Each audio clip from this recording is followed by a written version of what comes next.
For more episodes, subscribe K Novels Hindi channel. घर martial world अध्याय 11 बड़ी बड़ी बहन। मार्शल वर्ल्ड अध्याय 11 बड़ी बड़ी बहन। पिछला अध्याय। अगला अध्याय। खेले मात्रा विज्ञापन। अध्याय 11 बड़ी बड़ी बहन। अल्पविराम अल्पविराम अल्पविराम। जब कोई क्रोधित होता है तो उस क्रोध के प्रक्षेपण में अंतर हो सकता है। बस कुछ शब्दों के साथ या बॉडी लैंग्वेज में थोड़े से बदलाव के साथ कहानी सुनाई गई और बनाया गया प्रभाव काफी अलग होगा। उदाहरण के लिए, इस एल्डर सीनियर सिस्टर की पतली बाहें सीधे ऊपर की ओर इशारा कर रही थी, उसकी कमर कठोर और बिना झुकने योग्य थी, और मेज पर दस्तक देने के अलावा तीव्र और जानलेवा टकटकी और इस्तेमाल किए गए द्रुतशीतन स्वर उसकी हत्या का इरादा था। आकाश की ओर बढ़ते हुए एक युवा सरल हृदय पुरुष छात्र जिसने उसे देखा था केवल अपनी बुद्धि से भयभीत होगा और अपनी पैंट में गड़बड़ी पैदा करेगा, डरपोक रूप से बोलने में असमर्थ था। लिनमिंग भी थोड़ा भ्रमित था और यह सुनिश्चित नहीं था कि क्या वह व्याख्यान में सही तरीके से आया था, इसलिए उसने थोड़ा डरपोक होकर पूछा, क्या मुझे यहाँ आने की अनुमति नहीं थी?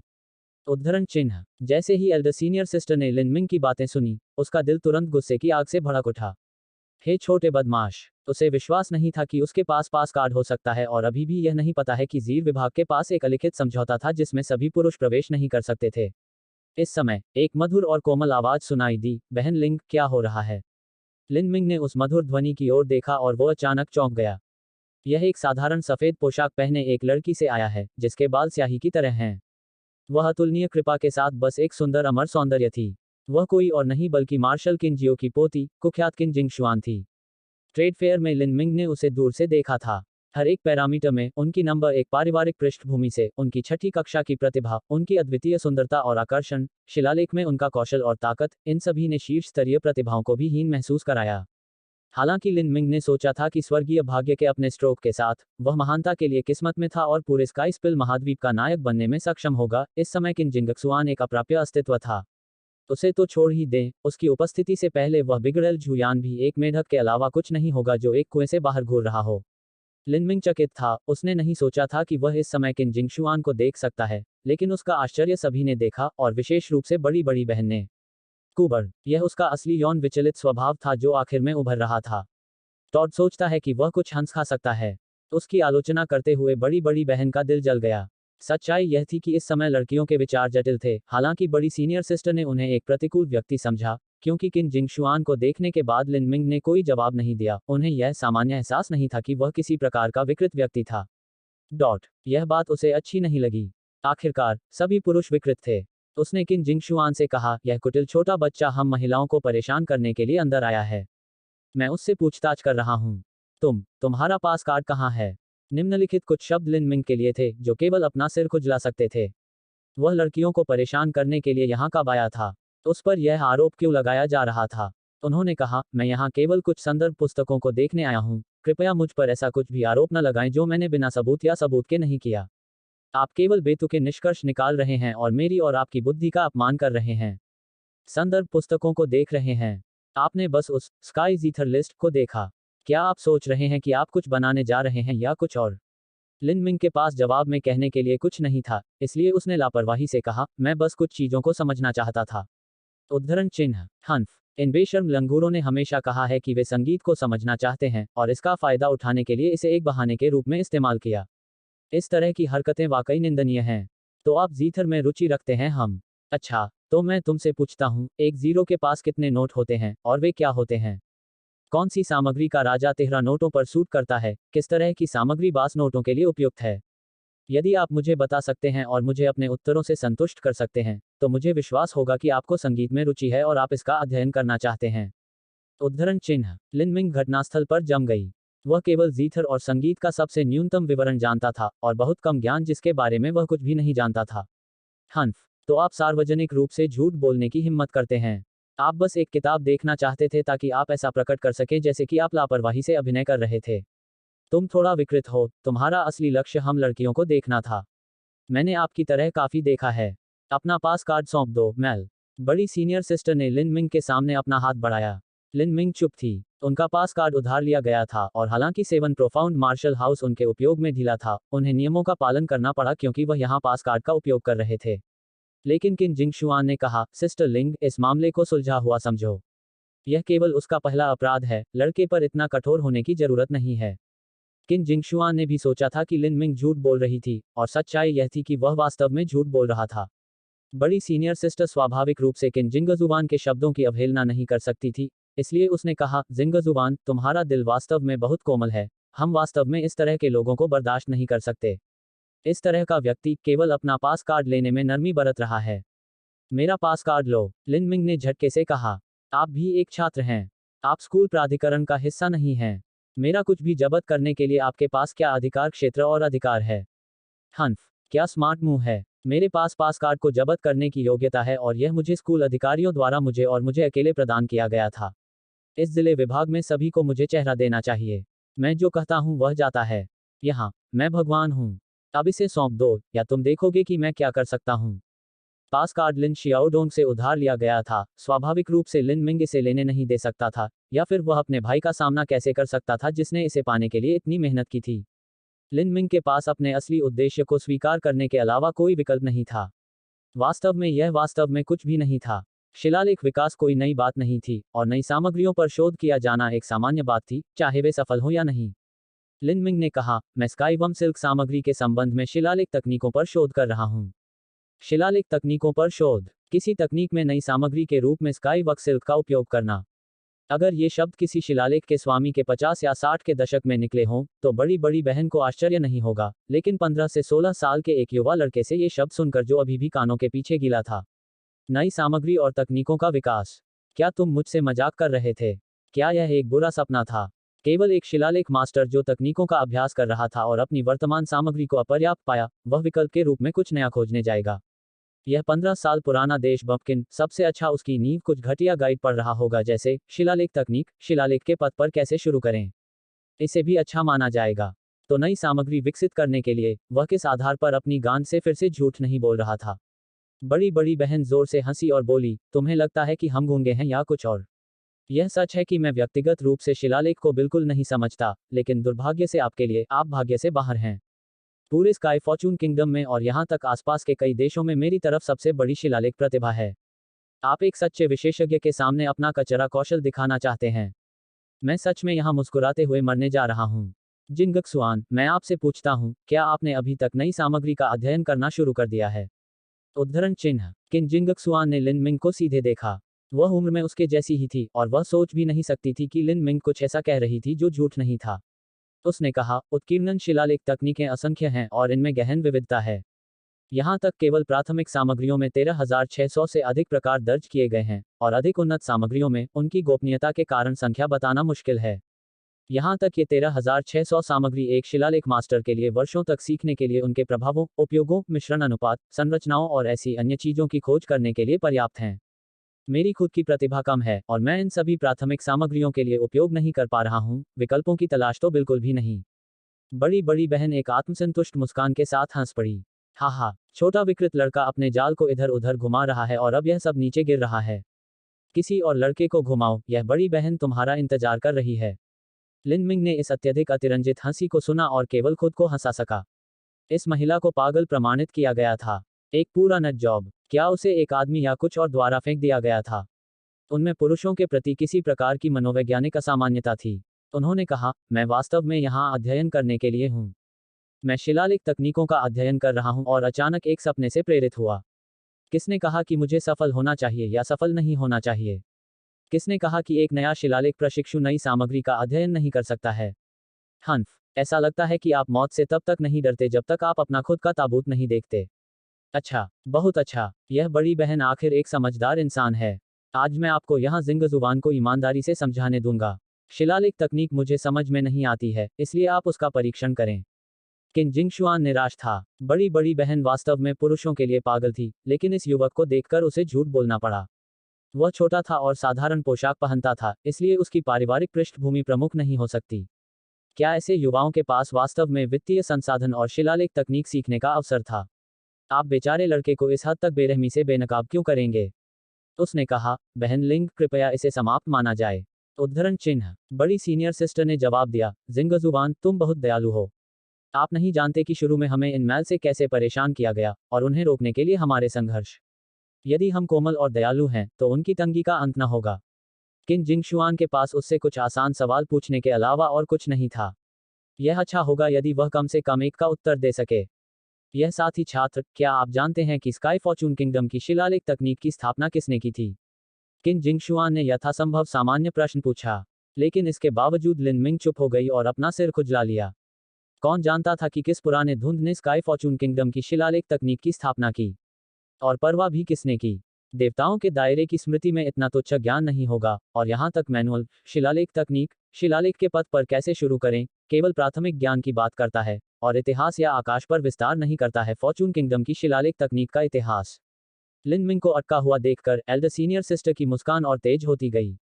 इसने उसके लिए केवल इस बात की पुष्टि की कि युवावस्था देवियों के ताव के एक विकृत से ज्यादा कुछ नहीं थी, और अपने मनोवैज्ञानिक रूप से विकृत दिमाग में वह मस्ती के लिए छोटे बदमाश को कुछ और पीड़ा देना चाहती थी। तुम्हें यह भी नहीं पता? मुझे भी पता है कि तुम्हारे पास कहने के लिए कुछ नहीं है। लेकिन लिन मिंग ने अनिच्छा से कहा, मैं इतिहास नहीं जानता, लेकिन मैं औषध विज्ञान और भौतिक प्रतिक्रियाओं के बारे में थोड़ा जानता हूँ। उद्धरण चिन्ह, फार्माकोलॉजी और सामग्री प्रतिक्रियाएं। यह काफी व्यापक और विविध क्षेत्र था जिसमें किन जिंगशुआन ने भी महारत हासिल करना शुरू नहीं किया था, इस युवा की तो बिल्कुल भी नहीं। किन जिंगक्सुआन ने सोचा कि कुछ वास्तव में अनुचित लोग थे। अगर वे पहले गलत थे, तो उन्हें बस इसे स्वीकार करना था और यह सब अच्छा होगा। धोखे को आगे भी जारी रखने का क्या मतलब था? इसलिए उसने इतना आसान सवाल नहीं पूछा, क्योंकि वह इस उबाऊ और तुच्छ पूछताछ को समाप्त करना चाहती थी। आखिर वह इधर उधर पढ़ने के लिए आई थी, और वह व्याख्यान से चूक रही थी। हालांकि किन जिंगशुआन का हथियार एक तलवार था, लेकिन इसने उसे वाद्य यंत्र बजाने से भी नहीं रोका।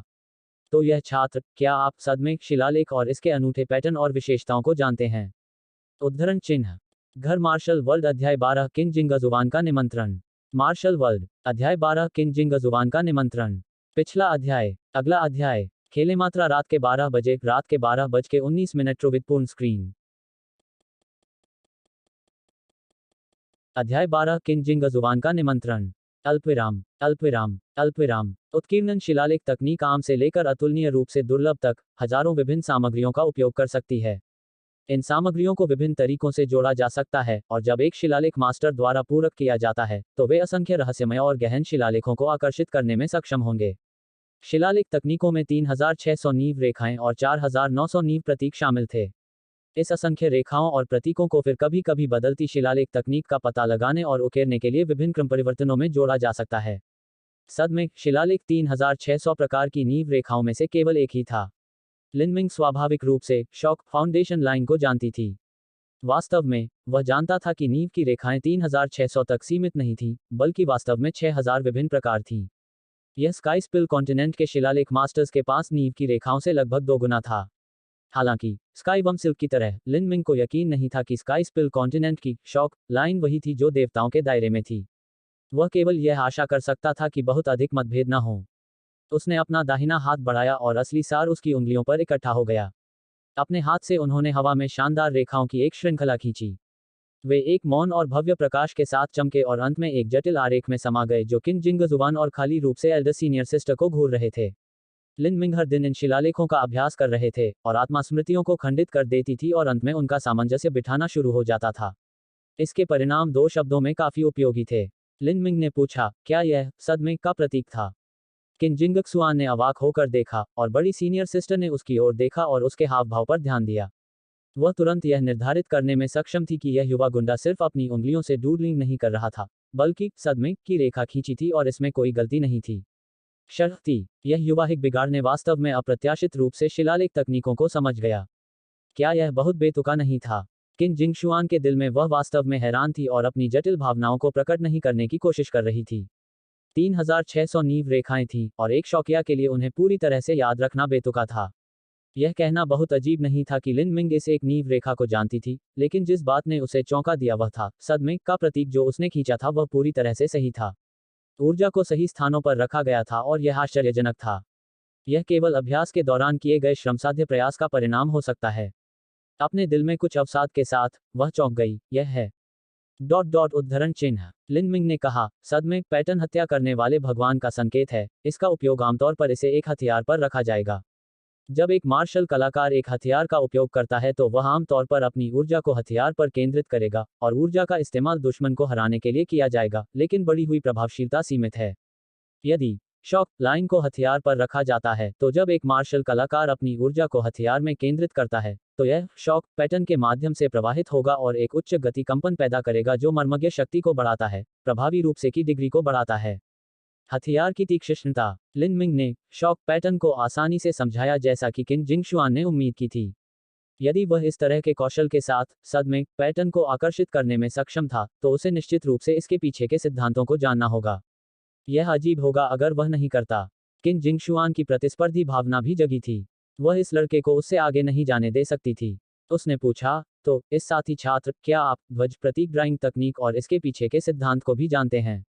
उसने अपेक्षाकृत सरल नींव लाइनों को त्याग दिया था और कुछ अधिक जटिल नींव प्रतीकों के लिए दांव उठाया था।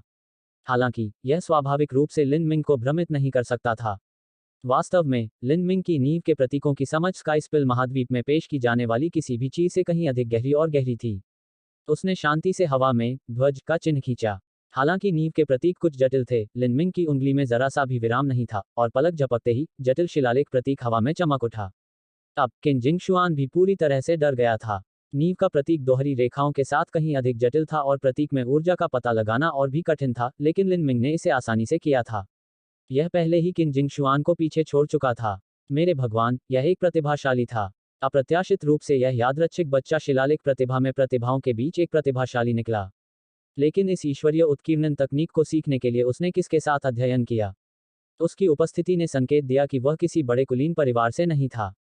क्या यह संभव था कि वह किसी प्राचीन ऋषि या असाधारण साधु के पास गया हो, जो सुदूर और एकांत पहाड़ों में रहना पसंद करते थे? किन जिंगक्सुआन ने पाया कि लिन मिंग पहेलियों से भरी हुई थी और वो उसकी परीक्षा लेती रही। जितना अधिक उन्होंने आदान प्रदान किया, उतना ही वह हैरान थी। यह लिन मिंग वैसी नहीं थी जैसी वह दिखती थी। 3600 पंक्तियां और 4900 प्रतीक थे जो 8000 से अधिक विभिन्न प्रकारों में जुड़ गए, और उन्होंने लापरवाही से उन्हें सूचीबद्ध किया, जैसे कि वह हर एक से परिचित थे। किन जिंगजुआन के आश्चर्य की तुलना में बड़ी वरिष्ठ बहन पहले से ही उनकी बातचीत से प्रभावित थी और किनारे पर भ्रमित रहती थी, क्योंकि दोनों शिलालेख एक दूसरे से बात करते थे जो एक अलग और पूरी तरह से स्वर्गीय भाषा लगती थी। वह केवल जिंगक्सुआन को देख सकती थी जिसने विस्मय और प्रशंसा में वृद्धि दिखाई। बड़ी सीनियर सिस्टर जिंगक्सुआन को बहुत अच्छी तरह से समझती थी। किन जिंगजुआन की सुरुचिपूर्ण और शांत अभिव्यक्ति से मूर्ख मत बनो। उसने सभी के साथ अच्छे शिष्टाचार और सहज कृपा के साथ व्यवहार किया, लेकिन सच्चाई यह थी कि छठी रैंक की प्राकृतिक प्रतिभा और उसकी अपार शक्ति ने उसके दिल को अहंकार की आत्मा से बर्बाद कर दिया था। अब से पहले उसने कभी भी एक ही पीढ़ी के किसी व्यक्ति को इतना उच्च मूल्यांकन नहीं दिया था। अंत में बड़ी बड़ी बहन सुन्न हो गई। वह केवल एक ही बात समझती थी, आज इस लड़के का पास कार्ड जब्त करना नामुमकिन होगा। शर्त यह सोचना कि वह इतनी बड़ी गलती कर देगी। उसने अपने पैर जमीन पर पटक लिए, यह सोचने के लिए कि यह यादृच्छिक एक प्रकार वास्तव में किसी प्रकार की शिलालेख प्रतिभा हो सकती है। यह बड़ी बड़ी बहन सचमुच पागल होने वाली थी। धीरे धीरे जब एक्सचेंज शुरू हुआ तो किन जिंगजुआन की अभिव्यक्ति उस स्वर से सम्मानजनक होती गई जब वह उत्तरोत्तर विनम्र होता गया। उसने पाया कि लिन मिंग के साथ बातचीत करके प्रतीकों और ऊर्जा संरचनाओं की अंतर्दृष्टि के बारे में उनके ज्ञान में उनकी अनूठी समझ और ज्ञान की गहराई के कारण व्यापक दृष्टिकोण था। यह एक महान और पुरस्कृत एहसास था। किन जिंगक्सुआन अपने संदेह की पुष्टि करने में सक्षम थी कि लिन मिंग एक दुर्लभ प्रतिभा थी जो एक सदी में केवल एक बार उभर सकती थी। लेकिन उसके पीछे और भी बड़ा रहस्य था। यह छाया गुरु जिसने उसे पढ़ाया वह केवल पूर्ण ज्ञान और अधिकार का एक शिलालेख मास्टर हो सकता है। अपनी ही शिक्षिका के साथ तुलना करने पर भी यह एक मोमबत्ती की तुलना प्रचंड सूर्य से करने जैसा था। वास्तव में इस युवक की उत्पत्ति किस प्रकार की थी?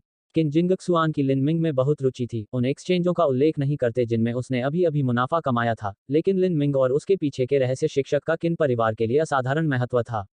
उस विचार के साथ किन सिंघुआन ने कहा, साथी छात्र, अब कोई भी पाठ शुरू करने का समय नहीं है, इसलिए मुझे अपने आप को क्षमा करना होगा। आज आपसे बात करके बहुत अच्छा लगा।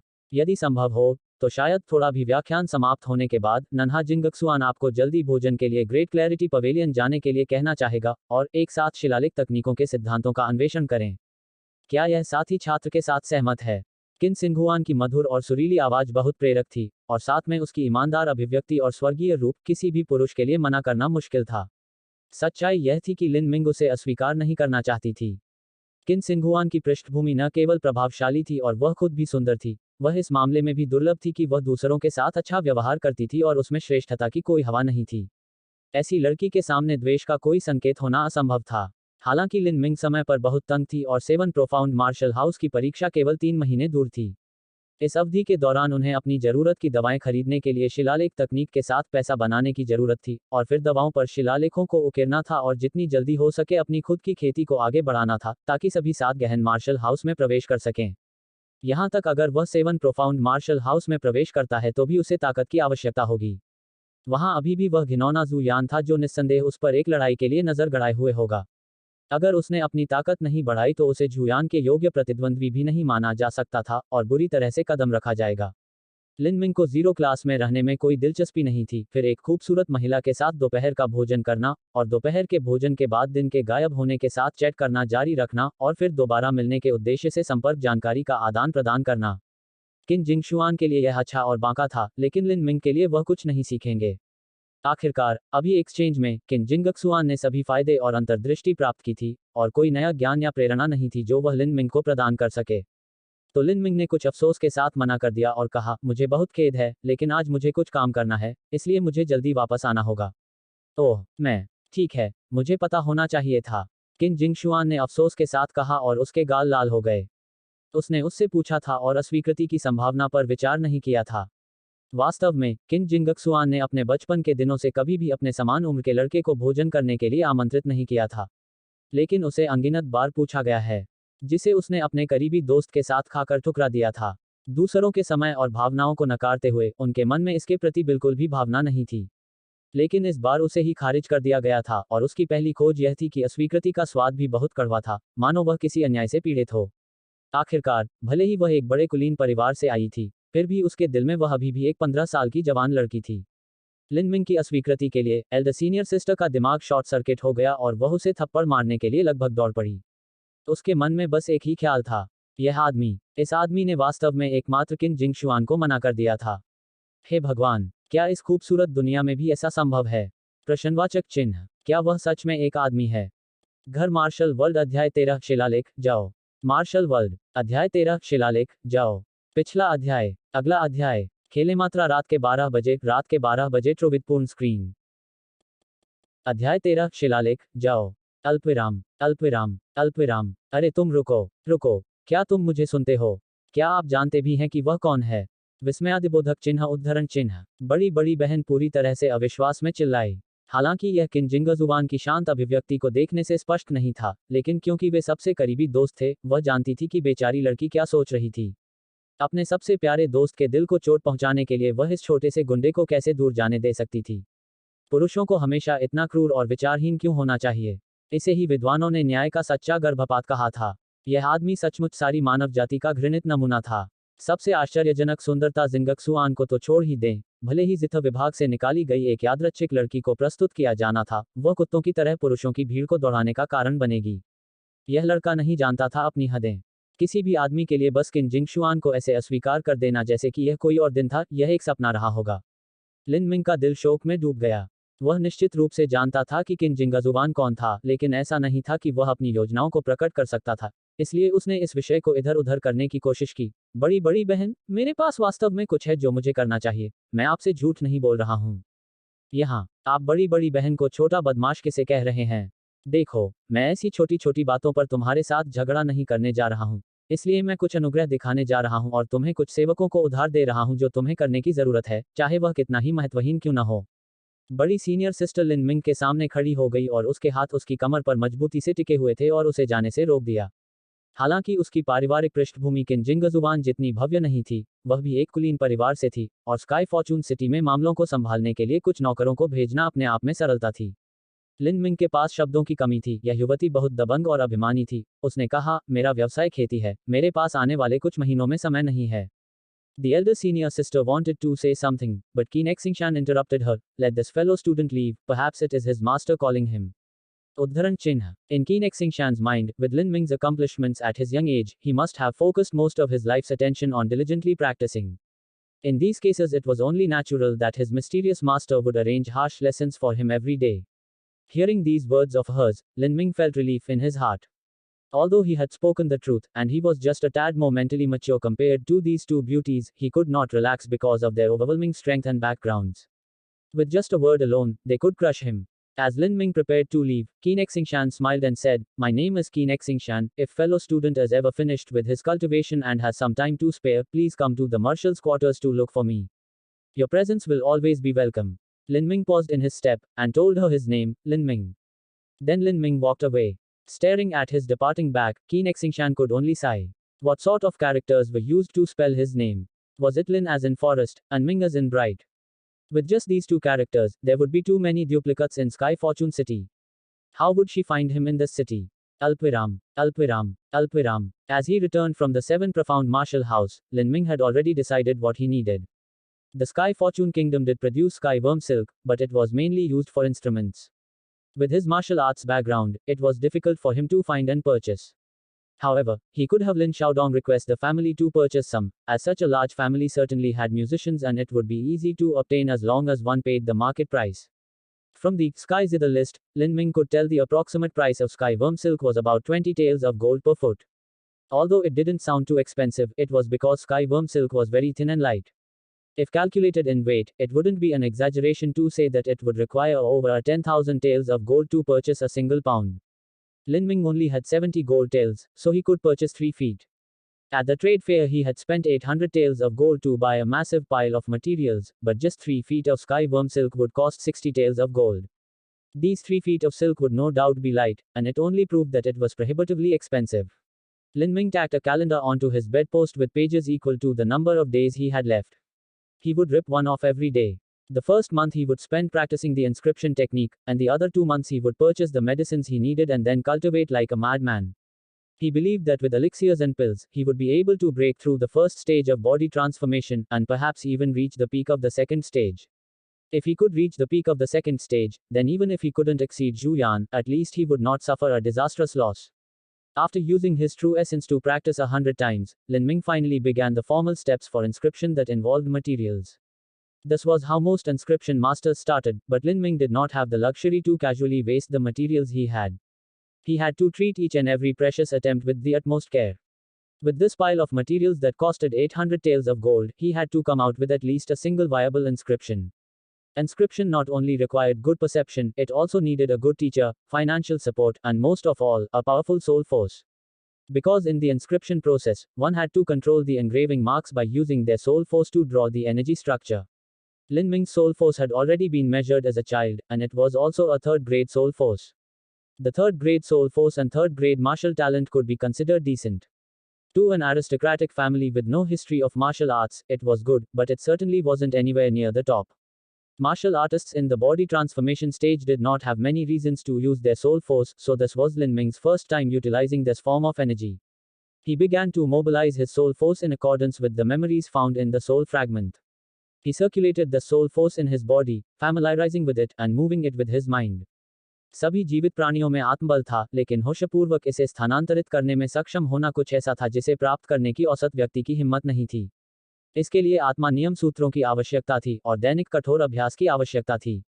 कई शिलालेख स्वामी प्रतीकों और बुनियादी संरचनाओं की किस्मों को याद करने में कामयाब रहे थे, लेकिन यदि उनका समय आत्मा कानून के सूत्रों का अध्ययन अपर्याप्त था, तो इसका परिणाम यह होगा कि वे आत्मा बल का उपयोग नहीं करेंगे। यदि कोई आत्मा बल का उपयोग नहीं कर सकता है, तो सामग्री का उपयोग नहीं किया जा सकता है।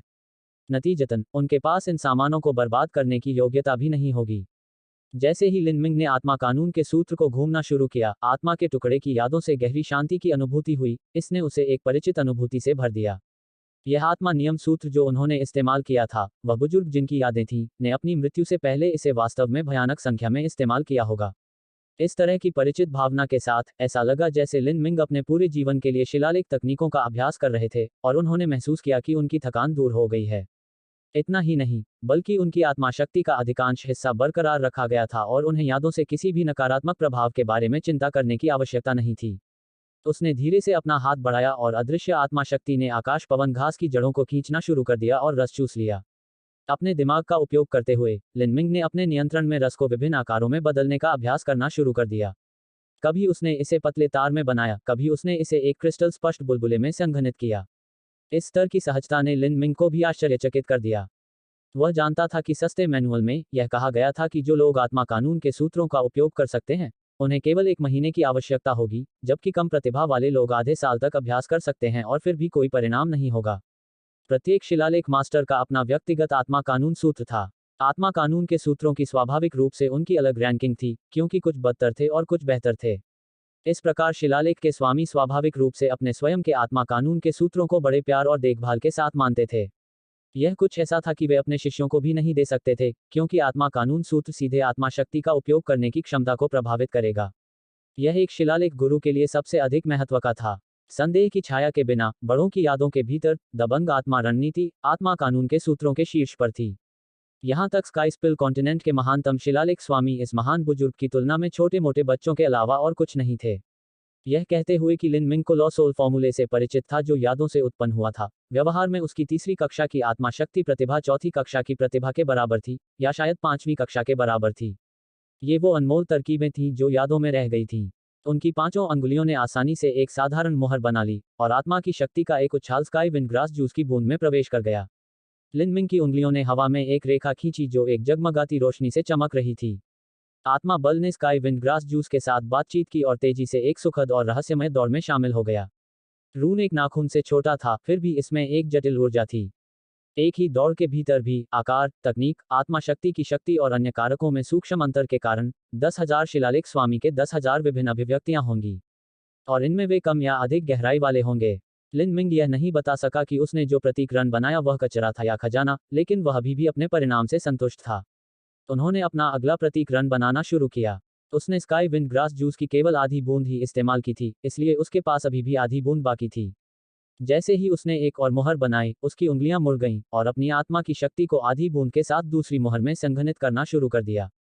हालांकि जैसे ही सील चमकी, लिन मिंग की आत्मा शक्ति में हल्की सी बड़बड़ाहट हुई, जिससे उत्पादन में गिरावट आई। लिन मिंग केवल तभी देख सकती थी जब तरल की वह आधी बूंद तैरती हुई राख में बदल गई। लिन मिंग केवल आहें भर सकता था और अपनी जीभ काट सकता था।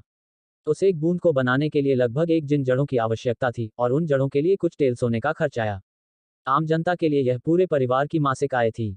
यह कल्पना करना कठिन था, लेकिन उन लोगों के लिए जिन्होंने अभी अभी शिलालेख तकनीकों का अध्ययन शुरू किया था, उनकी आत्मा शक्ति के स्थिर होने का कोई रास्ता नहीं था, और इस तरह असफलता एक रोजमर्रा की घटना थी, और सफलताएं सच्चे चमत्कार थे।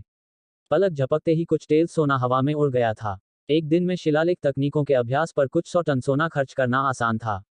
यह वास्तव में पैसा जला रहा था।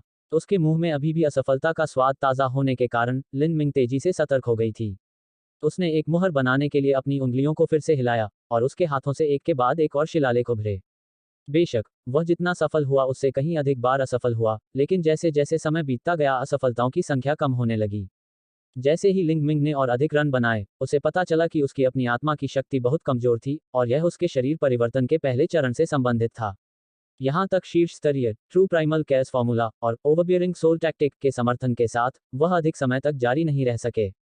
इतनी कम आत्मबल का उपयोग करते हुए लिन मिंग पहले जितनी आसानी से रन नहीं बना सके। इतना ही नहीं, आत्मबल की कमी के कारण उनमें और भी दोष दिखने लगे, और जो भी दोष हुआ वह आत्मबल की बर्बादी भी था। जैसे जैसे उसकी आत्मा शक्ति तेजी से कम होती गई, लिन मिंग की शिलालेख प्रक्रिया केवल आधे रास्ते पर थी। हालांकि उन्हें आत्मिक शक्ति को बनाए रखने में कठिनाई होने लगी थी, और उन्हें महसूस किए बिना उनके शरीर में आत्मा शक्ति बहुत अधिक समाप्त हो गई थी, और चक्कर आने की लहर उनके पास से निकल गई थी। जैसे जैसे वे चकनाचूर होने की सीमा पर पहुंचे, उसके सामने दौड़ने लगे। लिन मिंग का दिल उछल पड़ा, और उसने जल्दी से अपनी आत्मा शक्ति को स्थिर कर लिया। पल भर में उसकी हथेलियां पसीने से तर हो गईं। उसने लगभग गड़बड़ कर दी थी। कितने 10 टेल सोना गायब हो गया होगा, लेकिन लिन मिंग पसीने से ढके इंद्रधनुष के अंत में उस चमकते सोने के बर्तन को देख सकती थी। वह ठीक आगे खिसक गया। घर मार्शल वर्ल्ड अध्याय 14 शक्ति में वृद्धि। मार्शल वर्ल्ड अध्याय 14 शक्ति में वृद्धि। पिछला अध्याय। अगला अध्याय। खेले मात्रा विज्ञापन। अध्याय 14 शक्ति में वृद्धि। अल्पविराम अल्पविराम अल्पविराम। लिन मिंग ने अपनी आधी एकाग्रता अपने असली सार के साथ प्रतीक रनों की अखंडता को बनाए रखने पर खर्च की, और उनकी एकाग्रता का दूसरा आधा हिस्सा सच्चे सार अवशोषण की दर को तेज करने के लिए ट्रू प्राइमल कैस फॉर्मूला को निर्देशित कर रहा था। अपने मन में इन दो विरोधी विचारों के साथ उसने अपने शिलालेख को विफल कर दिया।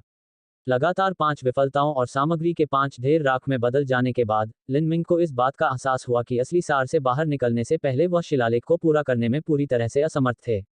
इन व्यर्थ प्रयासों पर इतना लंबा समय व्यतीत करने के बाद उन्होंने अंत में आत्मशक्ति को काट दिया। हवा में शेष सील कांपने लगी, और फिर शानदार चमक के उत्तराधिकार में विस्फोट हो गया।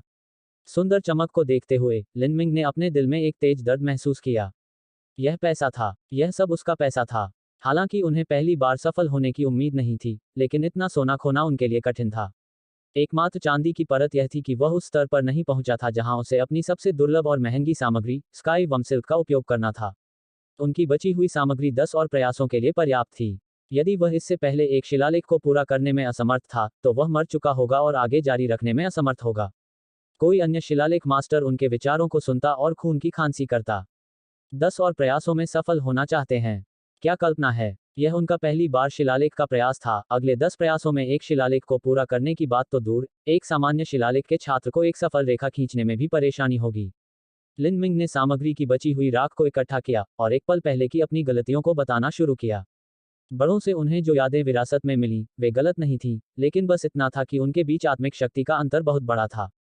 हो सकता है कि वह एक साधारण शिलालेख भी पूरा न कर पाए। बड़े की स्मृति में इन शिलालेख तकनीकों को उनके द्वारा सरल और हल्का माना गया होगा, लेकिन स्काई स्पिल महाद्वीप में वे अभी भी अतुलनीय रूप से जटिल ईश्वरीय तकनीकें थीं। एक बार खींच लेने के बाद इस देश के शिलालेख स्वामी भी हैरान रह जाएंगे। अपनी विफलता के कारणों को संक्षेप में बताने के बाद लिन मिंग ने जवाबी उपायों की साजिश रचनी शुरू कर दी। वह इतने कम समय में अपनी आत्मशक्ति को नहीं बढ़ा सकता था, लेकिन वह जो कर सकता था वह जितना संभव हो सके अपनी गलतियों को कम कर सकता था। यह सिर्फ इसलिए था क्योंकि प्रत्येक गलती आत्मबल की बर्बादी थी। यदि उसने कम गलतियां की, तो उसके पास न केवल अधिक सामग्री और इस प्रकार धन होगा, बल्कि उपयोग करने के लिए अधिक आत्मा शक्ति होगी। ऐसा सोचते हुए लिन मिंग ने सामग्री का उपयोग करना छोड़ दिया और इसके बजाय केवल अपनी आत्मा की शक्ति का बार बार उपयोग करने का अभ्यास किया, जैसे कि एक अकल्पनीय ज़ोंबी। उनका विचार बहुत सरल था। आत्मबल का प्रयोग मुक्त था और शरीर पर सहज था। अगर वह ट्रू प्राइमल कैस फॉर्मूला का अच्छी तरह से अभ्यास करता, तो वह कुछ भी नहीं खोता, बल्कि साथ ही साथ अभ्यास भी कर पाता। इससे उत्तम और क्या हो सकता है। ऐसा लग रहा था कि ये दोनों एक दूसरे के लिए ही बने हैं। जब तक उसने कोई पैसा बर्बाद नहीं किया, तब तक उसे कोई डर नहीं था। इससे कोई फर्क नहीं पड़ता कि वह 100 बार अभ्यास करता है। यदि वह पर्याप्त नहीं होता तो वह 1000 बार अभ्यास करता।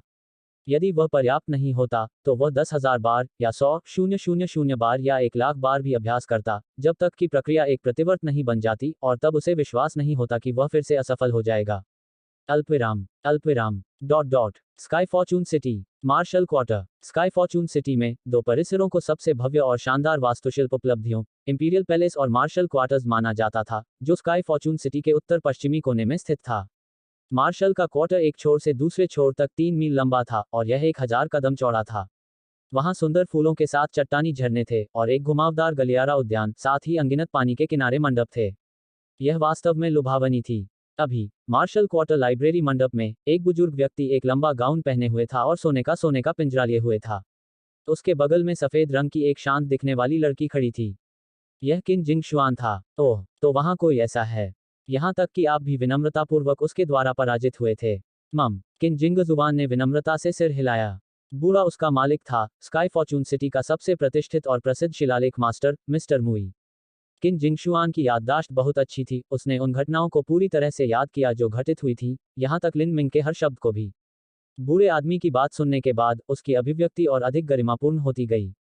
पहले तो उसने माना कि उसकी युवा छात्रा प्यार में थी और उसे पसंद करने वाले किसी लड़के के बारे में विनम्र था, लेकिन ऐसा लग रहा था कि वह वास्तव में हीन थी। इसके अलावा उस युवा का ज्ञान बहुत समृद्ध और अनुभवी था। यह स्काई फॉर्चून किंगडम में किसी से आने की संभावना नहीं थी, बल्कि इसके बजाय कुछ प्राचीन गुरु दूसरे अधिक विकसित भूमि से आए थे। समाप्त होने के बाद उसने यह भी बताया कि कैसे लिन मिंग ने नींव की रेखाओं और प्रतीकों को इतनी आसानी और तरलता के साथ तैयार किया। यह ऐसा कुछ नहीं था जो वह करने में सक्षम थी। आत्मा की शक्ति से नींव की रेखाएं खींचने में सक्षम होना, लेकिन रुकना नहीं और फिर भी प्रत्येक बिंदु की ऊर्जा की पेचीदगियों को समझने में सक्षम होना। यह क्या है? मुई ने आश्चर्य से कहा। मम्मा। मुई ने सांस ली। उन्होंने हमेशा इस तथाकथित ड्राइंग को सहज रूप से करने का सपना देखा था, लेकिन इसके बारे में सोचने के लिए अरबों प्रयासों की नहीं तो लाखों की जरूरत है। क्या इस युवा लड़के ने अपनी मां के गर्भ में लात मारते समय अभ्यास करना शुरू कर दिया था? क्या आप वाकई आश्वस्त हैं कि वह 15 या 16 साल का है? हाँ, किन जिंगशुआन ने निश्चितता के साथ उत्तर दिया। अद्भुत, अद्भुत, मुई ने आह भरते हुए कहा। इतनी छोटी सी उम्र और वह पहले से ही इतना पूरा कर चुका है। यह वास्तव में अद्भुत है। यह मेरे जीवन में पहली बार है जब युवा प्रतिभाओं को इस तरह के स्वर्ग में देखा जा रहा है। मैंने सोचा था कि मैं केवल किंवदंतियों में इस तरह की प्रतिभाओं के बारे में सुनूंगा, लेकिन मुझे और भी उत्सुकता है कि इस लड़के का मालिक कौन होगा। मुई ने व्यर्थ सोचा। उन्होंने अपने मन में पूरे स्काई फॉर्चून किंगडम और यहाँ तक आसपास के कई देशों पर विचार किया, लेकिन वे किसी भी छिपे हुए शिलालेख मास्टर के बारे में नहीं सोच सकते थे जो इस बुजुर्ग के साथ तुलना कर सके। भले ही मुई किसी के बारे में नहीं सोच सकते थे, शिलालेख ज्ञान के मामले में उन्हें स्काई फॉर्चून किंगडम में सबसे आगे विशेषज्ञ माना जाता था, और यहाँ तक पड़ोसी देशों में भी उनकी तुलना अपने स्वयं के शिलालेख स्वामी से की जाएगी। लेकिन इस रहस्यमयी बुजुर्ग की तुलना में वह यह नहीं कह सकता था कि उसके जीतने की कोई संभावना है। मुई ने कहा, मैं किसी ऐसे व्यक्ति के बारे में नहीं सोच सकता जो इतने प्रतिभाशाली शिष्य को पढ़ाने में सक्षम हो। लेकिन अगर मैंने अनुमान लगाया, तो शायद लड़के का मालिक किसी प्राचीन कुल से आया होगा। प्राचीन कबीले। किन जिंग हुआन चौंक गया। स्काई स्पिल महाद्वीप विशाल था, और प्राचीन कुलों की कई हजारों या लाखों वर्षों की परंपराएं थीं। इन कुलों में अतुलनीय रूप से गहरी और गहन विरासत थी। उदाहरण के लिए, स्काई फॉर्चून किंगडम के सबसे हाल के कबीले ने 7 प्रोफाउंड मार्शल हाउस की स्थापना की थी। वे 7 गहरी घाटियां थीं। उनके अपने गुप्त स्वामी और विरासत होने की संभावना थी। 12 साल पहले 7 प्रोफाउंड वैलीज के बुजुर्ग स्काई फॉर्चून किंगडम पहुंचे, और यहां तक शाही परिवार को भी सम्मानजनक होना पड़ा। किन जिंग जुबान के गुरु मिस्टर मुई देश में शीर्ष शिलालेख मास्टर माने जाते थे, लेकिन बड़े कुलों के लिए वह कुछ खास नहीं थे। मुई ने कहा, जिंग जुबान, अगर आप उसे अगली बार देखते हैं तो उसे रुकने के लिए कहना सुनिश्चित करें ताकि मैं व्यक्तिगत रूप से अपना परिचय दे सकूं। यह युवा इतना सरल नहीं है। भले ही उसके पास एक गुरु है जो किसी प्राचीन कुल से आता है, उसके लिए इस डिग्री की क्षमता होना इस दिन और युग में बस स्वर्ग को धता बता रहा है। साथ ही उसके प्रति विनम्र रहें और उसके साथ सम्मान से पेश आएं। उनका गुरु अकल्पनीय कौशल का व्यक्ति है, जिसका पूरी स्काई फॉर्चून राजधानी अनादर नहीं कर सकती, और न ही ठेस पहुंचाना। हाँ मास्टर। अल्पविराम अल्पविराम अल्पविराम। जैसे जैसे दिन बीतता गया, लिन मिंग ने कैलेंडर का एक और पेज फाड़ दिया। लिन मिंग हर दिन शिलालेखों का अभ्यास कर रही थी। हर तरह के प्रतीक और रेखा और दौड़ का अभ्यास किया गया था, भगवान जानता है कि कितनी बार, और प्रत्येक उसके दिल में पूरी तरह से अंकित था। दिन रात आत्मबल का प्रयोग करना उसकी आत्मा और मन को बहुत थका देने वाला था, इसलिए उसकी आंखें हमेशा थकावट से लाल रहती थीं। उसका असली सार लंबे समय से सूख गया था। वे नित्य बिना तेल के दीपक के समान थे। लेकिन उसे कुछ लाभ हुआ था। लिन मिंग ने पाया कि उनकी शिलालेख तकनीक में प्रगति के अलावा उनकी धारणा तेजी से संवेदनशील हो गई थी। अब वह ग्रेट क्लैरिटी पवेलियन में अभी भी डिबोनिंग कर रहा था, लेकिन भले ही वह दूसरे स्तर का शातिर जानवर था, लिन मिंग जानवर की पूरी संरचना को आसानी से समझ सकता था, हड्डियों से बच सकता था, और अपने चाकू को उसके ठोस मांस के माध्यम से आसानी से चलने दे सकता था। एक दूसरे स्तर के शातिर जानवर। लिन मिंग को पूरी तरह से खत्म करने के लिए केवल एक अगरबत्ती की जरूरत थी।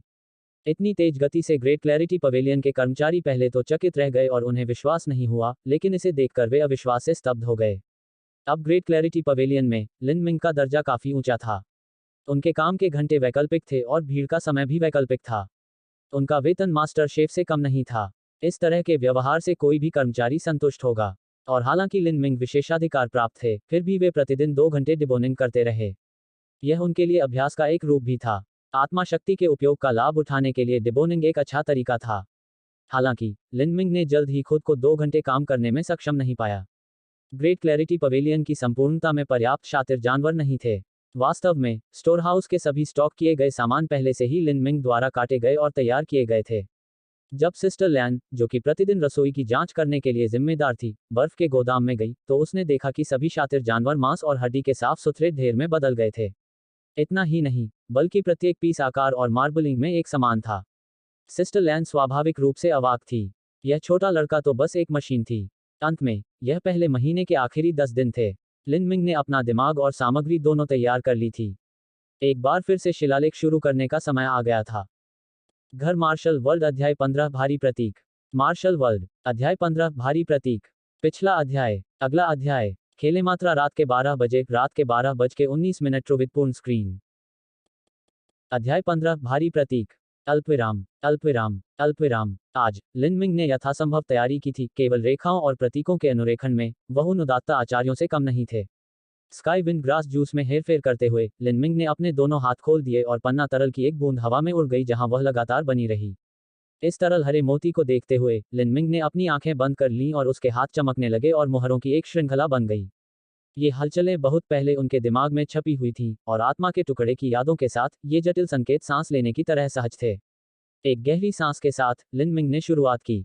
उसकी 10 उंगलियां एक तूफान में शाखाओं की तरह बहती थीं, और वे आपस में टकरा भी जाती थीं क्योंकि उसकी मुहर बनने की गति बहुत तेज थी। उसकी उंगलियां धुंधली हो गईं क्योंकि एक अलग सामग्री से तरल की एक और बूंद हवा में उड़ गई। अपनी आत्मा शक्ति के साथ लिनमिंग ने तेजी से सुंदर और रहस्यमय शिलालेख प्रतीकों का निर्माण किया। अपनी आत्मा की शक्ति को बनाए रखने के लिए लिनमिंग ने पहली सामग्री समाप्त होने से पहले ही दूसरी सामग्री पर काम करना शुरू कर दिया था। इस उच्च तीव्रता और अत्यधिक जटिल योजना में लिनमिंग की त्रुटि दर बेहद कम थी। जब शिलालेख आधा समाप्त हो गया, मिंग को तनाव महसूस होने लगा। जब शिलालेख 2/3 पूरा हो गया, लिनमिंग ने महसूस किया कि उनकी आत्मा शक्ति अपने अंत तक पहुंच रही है, और उन्होंने ट्रू प्राइमल कैस फॉर्मूला को घूमना शुरू कर दिया। इसके साथ ही उनके मन में समस्या उत्पन्न होने की संभावना भी बढ़ गई। लिनमिंग ने अपने दांत जकड़ लिए और दबा दिया। अंतिम रन बनाने के लिए उन्हें अभी भी कई सामग्रियों को विभाजित करना था। स्काई वम सिल्क पूरा हो गया है। तनावग्रस्त लिनमिंग ने आखिरकार राहत की सांस ली। स्काई वम सिल्क वह था जिसकी उसके पास सबसे ज्यादा कमी थी। वह अब यहां विफलता की अनुमति दे सकता है। 5 रन हैं। लिनमिंग ने अपने दिल में संख्या गिन ली क्योंकि उसकी आत्मा शक्ति सीमा तक पहुंच गई थी। 4, 3, 2, सफलता। लिनमिंग ने इस समय शिलालेख समाप्त किया। जैसे ही वे 1 वर्ग इंच के आकार के शिलालेख में समाहित होते हैं, स्पार्कलिंग रन एक संक्षिप्त क्षण के लिए चमकते और चमकते हैं। यह वहां हवा में लटका हुआ था। लिनमिंग लगभग ढह चुकी थी, लेकिन जब उसने हवा में तैरते हुए इस पूर्ण शिलालेख को देखा, तो उसे परम आनंद के अलावा और कुछ नहीं लगा। यह छोटा सा शिलालेख उनके अनमोल बच्चे के समान था। उसने 1 महीने की अमानवीय पीड़ा और इसे बढ़ाने के लिए भारी मात्रा में धन खर्च किया था। बड़े ने इस शिलालेख को भारी प्रतीक नाम दिया था। यह उपाधि कुछ ज्यादा ही अश्लील और बचकानी थी, लेकिन लिनमिंग के दिल में इस बुजुर्ग के लिए जो सम्मान था, उसके कारण उसने इसका नाम नहीं बदला। यह भारी प्रतीक था। लिनमिंग ने 15 सबसे सस्ते प्रतीक पत्रों को 1 से 2 टेल सोने प्रति दर्जन की दर से खरीदा था। आत्मा की थोड़ी सी शक्ति के साथ भारी प्रतीक कागज पर गिर गया। प्रतीक कागज पर प्राचीन रनों को बनाने के लिए सोने की रेखाएं परिवर्तित हो गईं। प्रतीक पत्र वास्तव में सादा था और समग्र प्रभाव ने इसे नीरस और अचूक बना दिया। सिंबल पेपर बनाने के आखिरी मिनट में लिनमिंग ने अपनी आत्मा की ताकत से बाहरी डिजाइन को बदल दिया। यह एक लॉ पैटर्न जैसा दिखता था। शिलालेख के खजाने पर छोड़े गए इस तरह के डिजाइन एक संकेत बन जाएंगे। उसकी निशानी। कई शिलालेख मास्टर्स के अपने काम के निशान के रूप में अपने स्वयं के व्यक्तिगत डिजाइन थे। लिनमिंग ने आग की लपटों पर फैसला किया, क्योंकि लपटें निर्वाण में पुनर्जन्म का प्रतिनिधित्व करती थीं। एक मार्शल पथ की खेती आग से एक परीक्षण था। दर्द निरंतर था और खतरा हमेशा मौजूद था। इस रास्ते से नीचे जाने से इंसान जलकर राख हो जाएगा। केवल वे जिनके पास दृढ़ हृदय और अथाह इच्छाएं हैं, वे आग की लपटों के माध्यम से पुनर्जन्म लेने में सक्षम होंगे और एक ड्रैगन या फीनिक्स बन सकते हैं जो एक देवता की तरह आसमान में चढ़ते हैं। लिनमिंग ने इस कीमती प्रतीक पत्र को ध्यान से प्राप्त किया। उसने खिड़की खोली और ताजी हवा और तेज धूप उसके ऊपर छलक पड़ी और उसकी रक्तरंजित आंखों पर प्रतिबिंबित हुई। वह थकान से थक गया था और तुरंत सोना चाहता था, लेकिन लिनमिंग में अभूतपूर्व संतुष्टि थी। 7 प्रोफाउंड मार्शल हाउस की परीक्षा से पहले समय बचा 2 महीने और 10 दिन। अल्पविराम अल्पविराम अल्पविराम। पिछले 5 दिनों में लिनमिंग ने अपने आखिरी शिलालेख को प्रतीक कागज पर अंकित कर दिया था। इस प्रकार उसकी सारी सामग्री पूरी तरह से समाप्त हो गई थी। वह भारी प्रतीक की 4 प्रतियां बनाने में सफल रहे थे। इन प्रतीक पत्रों को देखते हुए लिनमिंग के पास उपलब्धि की अविस्मरणीय भावना है। अब वह इन 4 प्रतीक पत्रों को बेचना चाहता था। पिछले व्यापार मेले में मास्टर बायहोंग का उत्कीर्ण शिलालेख 1500 टन सोने में बिका था। स्पष्ट रूप से यह शिलालेख मास्टर की प्रसिद्धि से प्रभावित था। लिनमिंग ने पहले कोई शिलालेख नहीं बेचा था, इसलिए वह प्रसिद्ध या प्रसिद्ध नहीं था, लेकिन उसे अपने काम पर भरोसा था। यह शिलालेख देवताओं के राज्य से आया है। मास्टर बायहोंग के कार्य की तुलना में इसका प्रभाव स्वर्ग और पृथ्वी जैसा था, बस कोई तुलना नहीं थी। उस बुजुर्ग की याद में भारी प्रतीक केवल सबसे बुनियादी शिलालेख था, लेकिन यह उपकरण के एक बेहतर टुकड़े, तीसरे दर्जे के उपकरण पर उपयोग करने के लिए पर्याप्त था। यदि निम्न श्रेणी के उपकरणों पर उपयोग किया जाता है, तो प्रभाव कम से कम 60% बढ़ जाएगा। इतना ही नहीं, बल्कि भारी प्रतीक ने उपकरण को एक अतिरिक्त कौशल भी प्रदान किया। कुछ शीर्ष स्तरीय शिलालेख तकनीक उपकरण में अतिरिक्त कौशल जोड़ सकती हैं। आत्मबल को एकाग्र करके इन कौशलों का उपयोग करना संभव था। वे ऊर्जा हमलों, कवच बढ़ाने वाली ढाल, भ्रम की तकनीक, राक्षसी तकनीकों और बहुत कुछ से लेकर थे। लिनमिंग का शिलालेख, यदि किसी हथियार पर उकेरा गया हो, तो उस हथियार को त्वरित हिंसक हड़ताल नामक कौशल प्रदान करेगा। छोटा शिलालेख रून वास्तव में एक जटिल सरणी था। जब उपयोगकर्ता ने भारी मात्रा में आत्मा बल को हथियार में केंद्रित किया, तो शिलालेख इस ऊर्जा को अवशोषित करेगा, इसे सीमा तक संपीड़ित करेगा और फिर तुरंत फट जाएगा। एक करीबी युद्ध की लड़ाई में यह कदम वास्तव में अपनी घातकता में दुर्जेय था। लिनमिंग को वास्तव में विश्वास नहीं था कि उनका शिलालेख उतना ही अद्भुत था, जितना उन्होंने बड़े की यादों में याद किया था। निश्चित रूप से उपकरण के एक टुकड़े के लिए अपने वर्तमान स्तर पर बिजली में 60% की वृद्धि हासिल करने का कोई तरीका नहीं था।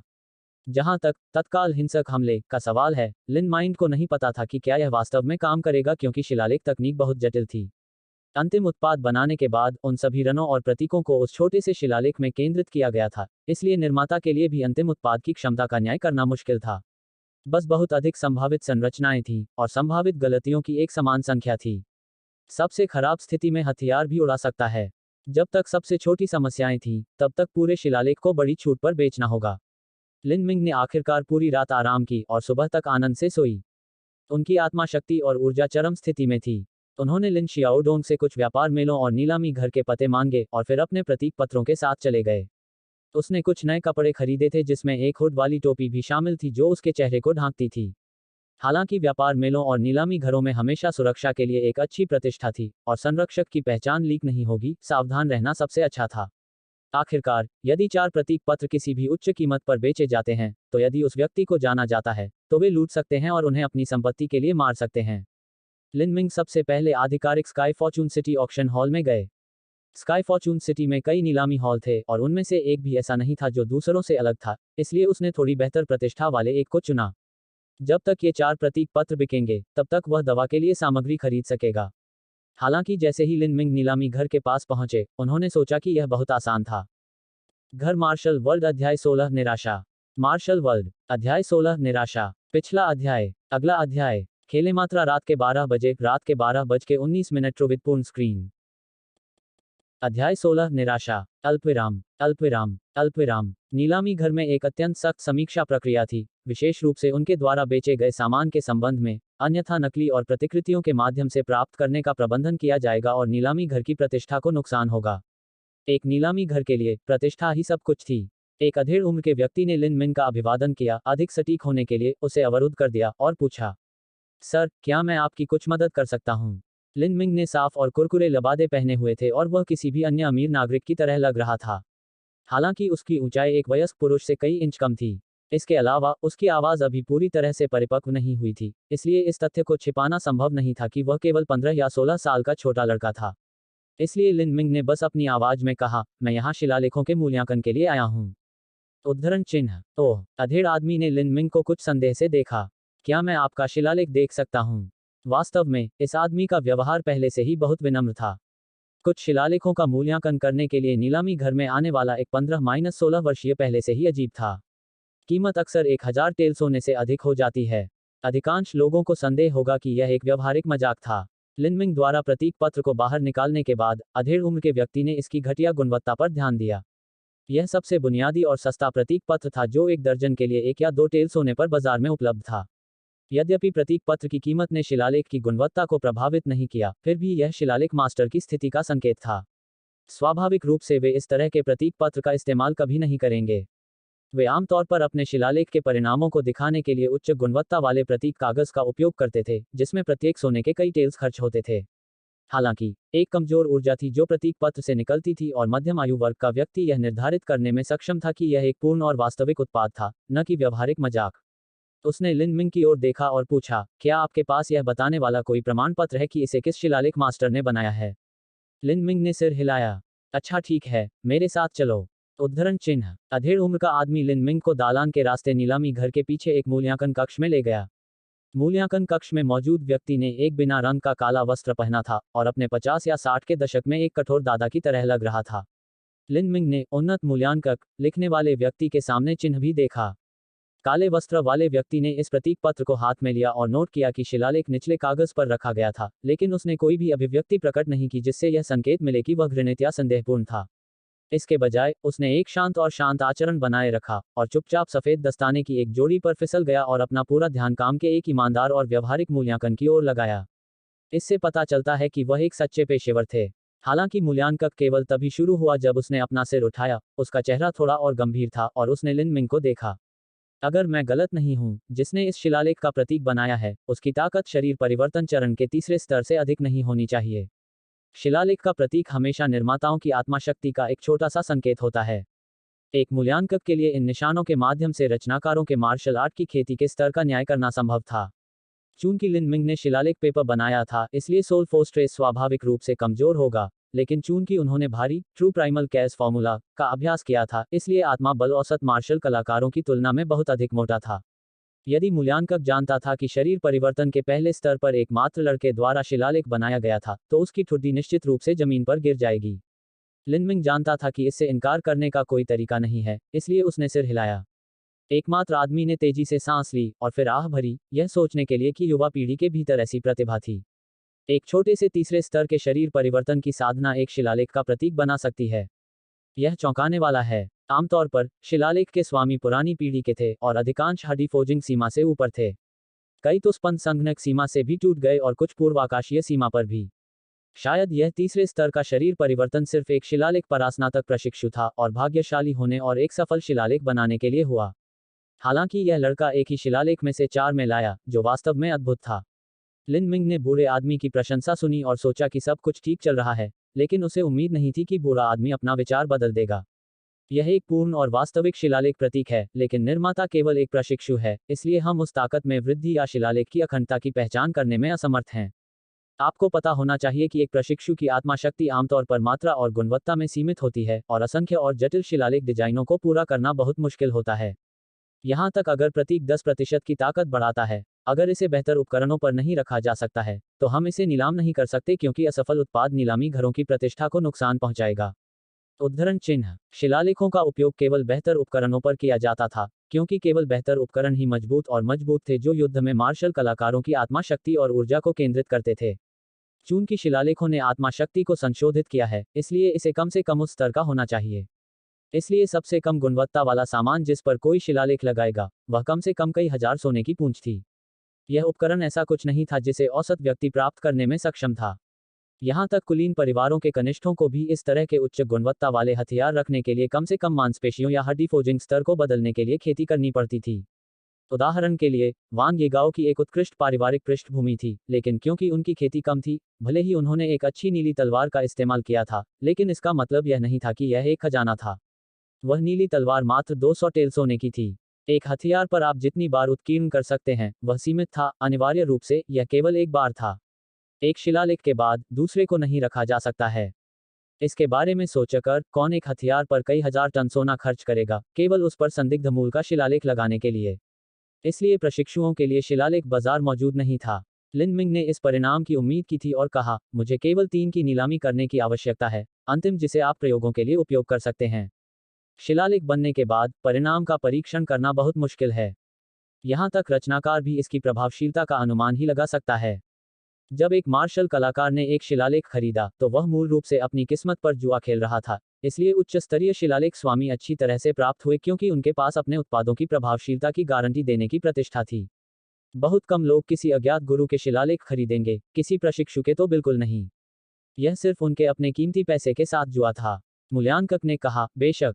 हालांकि प्रयोग को आपके अपने उपकरणों के साथ करने की आवश्यकता है। उद्धरण चिन्ह। लिनमिंग अचानक चुप हो गई। कई हजार सोने की पूंछ का एक हथियार। उनका मानना कि नीलामी घर के लिए प्रयोग के रूप में परीक्षण के लिए कई हजार सोने की पूंछ के हथियार को आकस्मिक रूप से रखना असंभव था। अगर लिनमिंग एक शिलालेख मास्टर होते तो चीजें अलग होती, क्योंकि उस्तादों की प्रतिष्ठा होती है और उन्हें अपने शिलालेखों का परीक्षण करने की आवश्यकता नहीं होती। इसके अलावा, नीलामी घर इस तरह के आंकड़े के साथ अच्छी शर्तों पर खुश होगा और यहां तक अपने हथियार भी उपलब्ध कराएगा। उच्चतम मूल्य के लिनमिंग्स पल में, उसके पास केवल 800 टन सोना था। उसे एक शिलालेख को उकेरने के लिए कई हजार टन सोने का हथियार कहां से मिलेगा? उन्होंने बहस करने या कुछ और कहने की जहमत नहीं उठाई। वह कह सकता था कि उनके उपकरणों को नुकसान होने का कोई रास्ता नहीं था, लेकिन उस पर विश्वास करने का कोई कारण नहीं था, क्योंकि शिलालेख पर आत्मा बल वास्तव में बहुत कमजोर था। इसलिए लिनमिंग ने अपने 4 प्रतीक पत्र लिए और स्काई फॉर्चून के आधिकारिक नीलामी घर को छोड़ने के लिए घूमे। अल्पविराम, अल्पविराम, अल्पविराम। क्षमा करें, लेकिन हमें इस बात का प्रमाण चाहिए कि शिलालेख संघ प्रदान करता है, या शिलालेख मास्टर को एक हस्ताक्षरित नोटरी प्रदान करता है। उद्धरण चिन्ह। स्काई फॉर्चून सिटी व्यापार मेले में, व्यापारी ने लिनमिंग की उम्र देखकर सीधे तौर पर अस्वीकार कर दिया था। यह एक विनम्र अस्वीकृति थी। बाद में लिनमिंग कई निजी दुकानों में गई और इन लोगों का रवैया और भी खराब था। उन्होंने शिलालेख लेन देन व्यापार मंडप की कोशिश की जो ट्रेड एसोसिएशन के अधिकार क्षेत्र में था। स्टोर 6 मंजिलों के साथ भव्य और शानदार था, प्रत्येक उच्च श्रेणी के प्रतिष्ठानों से भरा था और परिशोधन की हवा का दावा करता था। सब कुछ महंगा था, कुछ भी सस्ता नहीं था। माल कुछ 100 से लेकर कई हजार सोने की पूंछ तक था। यहाँ तक दुकानदार भी बेवजह अहंकारी थे। यदि कोई धनी युवा गुरु आता तो वे विनम्र होते और चाय, दयालु शब्द और कभी ना खत्म होने वाली लूट की पेशकश करते। लेकिन गरीब सेल्समैन के लिए उन्हें पीछे की ओर सीधे बूट के अलावा कुछ नहीं मिला। कुछ ने तो कुछ भी कहने की जहमत नहीं उठाए और बस अधीरता से उसे दूर कर दिया। देखो बच्चे, यहाँ परेशानी मत करो, तुम मेरे अच्छे व्यवसाय को रोक रहे हो। अरे यह ऐसी जगह नहीं है जहाँ एक छोटा लड़का आना चाहिए। ओह, हे ग्राहक, तुम्हें क्या चाहिए? आओ देखो। हाँ बच्चे, मुझे यहाँ चिढ़ाने की कोशिश मत करो, मैं आज पहले ही हंस चुका हूँ। यह सिर्फ टॉयलेट पेपर है और आपने इस टॉयलेट पेपर पर कुछ छोटी छोटी लपटें खींची हैं। क्या आपको लगा कि यह एक शिलालेख था? हाँ। घर मार्शल वर्ल्ड अध्याय 17 लेन यूनुए। मार्शल वर्ल्ड अध्याय 17 लेन यूनुए। पिछला अध्याय। अगला अध्याय। खेले मात्रा रात के 12 बजे, रात के 12:19 ट्रू विद पूर्ण स्क्रीन। अध्याय 17 लेन यूनुए।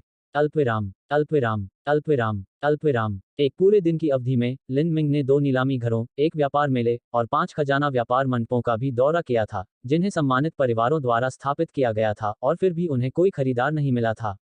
जैसे ही वह ग्रेट क्लैरिटी पवेलियन में लौटा, लिन मिंग ने आह भरी। उन्होंने उम्मीद नहीं की थी कि कुछ शिलालेखों को बेचना इतना मुश्किल होगा। हालांकि यह सिर्फ एक छोटा सा झटका था। खारिज करने वाले ताने और मजाक का लिन मिंग पर कोई प्रभाव नहीं पड़ा, जिसका दर्द और मार्शल आर्ट की खेती से पीड़ित किसी भी मनोवैज्ञानिक दर्द से अधिक था जो उसने कई बार अनुभव किया था। यहाँ तक अगर झुयान लैन यूनुए, उसकी गरीब पारिवारिक पृष्ठभूमि, उसकी निचली खेती के बारे में उसे ताना मार रहा था, तो इनमें से कोई भी लिन मिंग के मार्शल आर्ट के दिल को प्रभावित नहीं कर सकता था। He placed away the symbol papers and began to practice the true primal chaos formula. Although he had practiced the inscription techniques every day this month, he still managed to eke out some time to practice the true primal chaos formula. Now, with his hard work, the true primal chaos formula had already finished the entirety of the first level. His own martial arts cultivation was also at the peak of the first level of body transformation. With the strength of 9 stones and a fist that can shatter iron wood, the Swiss proof he was at the peak of body transformation's first level, strength training. 9 पत्थर 900 जिन के बराबर थे। यह पहले स्तर के शरीर परिवर्तन का चरम था। लेकिन वास्तविकता यह थी कि लिन मिंग की वर्तमान ताकत 1000 जिन से कम नहीं थी। यह उनके प्रशिक्षण पर अराजक गुणों का मुकाबला मेरिडियन के प्रभाव के कारण था, और इतना ही नहीं बल्कि उनकी ताकत दिन प्रतिदिन बढ़ती जा रही थी। फिर भी, लिन मिंग वास्तव में अभी भी शरीर परिवर्तन के पहले स्तर पर अटकी हुई थी। अपनी आत्मा शक्ति को ट्रू प्राइमल कैस फॉर्मूला के साथ प्रसारित करने के बाद लिन मिंग ने हड्डियों की अपनी समझ पर ध्यान देना शुरू किया। उनका अपना डिबोनिंग समय पहले से ही अत्यधिक उच्च स्तर की दक्षता और गति तक पहुंच गया था, यहां तक एक दूसरे स्तर का शातिर जानवर भी उसके अभ्यास अनुरोधों को पूरा करने के लिए पर्याप्त नहीं था। दुर्भाग्य से, ग्रेट क्लैरिटी पवेलियन में भी स्तर 3 शातिर जानवर बहुत दुर्लभ थे। लिन मिंग इन दुर्लभ जानवरों पर अभ्यास करना चाहती थी लेकिन ऐसा करने में असमर्थ थी। तो उसने एक विचार के बारे में सोचा और इसके बजाय चाकू की सपाट पीठ का उपयोग डिबोन करने के लिए करना शुरू कर दिया। आमतौर पर, कोई व्यक्ति जो डिबोनिंग कर रहा था कि वह सबसे तेज चाकू कौन ले सकता है, या यहाँ तक कुल्हाड़ी या कोई अन्य तेज उपकरण भी। दूसरे स्तर के शातिर जानवर को खत्म करने के लिए डिबोनिंग में अक्सर एक दिन का समय लगता है। लेकिन लिन मिंग ने वास्तव में चाकू की बहुत मोटी पीठ का इस्तेमाल डिबोन के लिए किया था। यह बेतुका कठिन और असंभव था। चाकू को ऐसा लगा जैसे वह ठोस चट्टान में कट रहा हो, और हर इंच के लिए अत्यधिक प्रयास और ताकत की आवश्यकता होती है। यह लिन मिंग को कौशल को समझते हुए लगातार अपनी शारीरिक क्षमता को सीमा तक समाप्त करने के लिए मजबूर कर रहा था। पहले, एक दूसरे स्तर के शातिर जानवर को पूरी तरह से नष्ट करने की तुलना में एक कटोरी चावल खाने में अधिक समय लगता था, लेकिन अब 2 घंटे अभी भी खत्म होने के लिए पर्याप्त नहीं थे। ऐसा करने के बाद भी वह पसीने से लथपथ था। शुक्र है कि परिणाम अभी भी अच्छे थे और उसने मांस के स्लैब को पहले की तरह बड़े करीने से काट दिया। अगर ग्रेट क्लैरिटी पवेलियन को पता होता कि लिन मिंग इन दूसरे स्तर के शातिर जानवरों को सिर्फ एक चाकू की पीठ से हटा रहा है, तो वे न केवल लिन मिंग को नजदीकी अस्पताल में चेक करेंगे, बल्कि खुद को चेक भी करेंगे। एक रात के अभ्यास के बाद, लिन मिंग अपनी हड्डियों से थक गया था। वह शिलालेख के मामलों के बारे में पूरी तरह से भूल गया था और सीधे सो गया था। अल्पविराम अल्पविराम। एक रात के गहरे आराम के बाद, लिन मिंग दिन के उजाले से पहले उठे और अपनी मार्शल आर्ट का अभ्यास करने के लिए जोऊ पर्वत पर अपने गुप्त स्थान पर चले गए। हड़ताल के बाद हड़ताल के साथ, सूरज आसमान में उगने लगा। इसी समय, एक छोटा लड़का ग्लेड से आया। वह सफेद कपड़े पहने एक लंबा, स्वस्थ दिखने वाला लड़का था। भाई लिन, आपने कल मुझसे क्यों पूछा कि शिलालेख चिन्ह कहाँ बेचे जाएं? क्या आपने वाकई कुछ नक्काशी पूरी कर ली है? यह लड़का ठीक लिन शियाओडोंग था। कल इसी समय के आसपास, लिन मिंग ने उससे पूछा था और उसने बिना सोचे समझे जवाब दिया था। लेकिन इसके बारे में अधिक से अधिक सोचने के बाद, उसने महसूस किया कि लिन मिंग को कोई शिलालेख बनाने में सक्षम नहीं होना चाहिए था। हालांकि लिन शियाओडोंग को शिलालेख की गहरी समझ नहीं थी, फिर भी वह जानता था कि लिन मिंग के लिए एक पूर्ण शिलालेख प्रतीक बनाना असंभव था। यह शायद कुछ घटिया या आधा तैयार उत्पाद था, और अगर वह ऐसा कुछ बेचने के लिए व्यापार मेले में लाया, तो व्यापारियों ने उसे कुछ ठग होने के लिए पीटा होगा। लिन मिंग मुस्कुराए और सिर हिलाया, मैंने कुछ खत्म किया। उद्धरण चिन्ह। लिन शियाओडोंग का दिल कड़ा हो गया, तुम उन्हें बेचने के लिए लाए हो। लेकिन मैंने कोई बिक्री नहीं की। यह उम्मीद की जाती थी कि उसने कोई बेचा नहीं था, ये व्यापारी मूर्ख नहीं थे। लिन शियाओडोंग ने थोड़ी चिंता के साथ अपने दोस्त को बड़ा किया। उसके पिल्ला कुत्ते की आंखें चिंता से भर गईं जब उसने पूछा, भाई लिन, क्या तुम पीटे नहीं गए थे?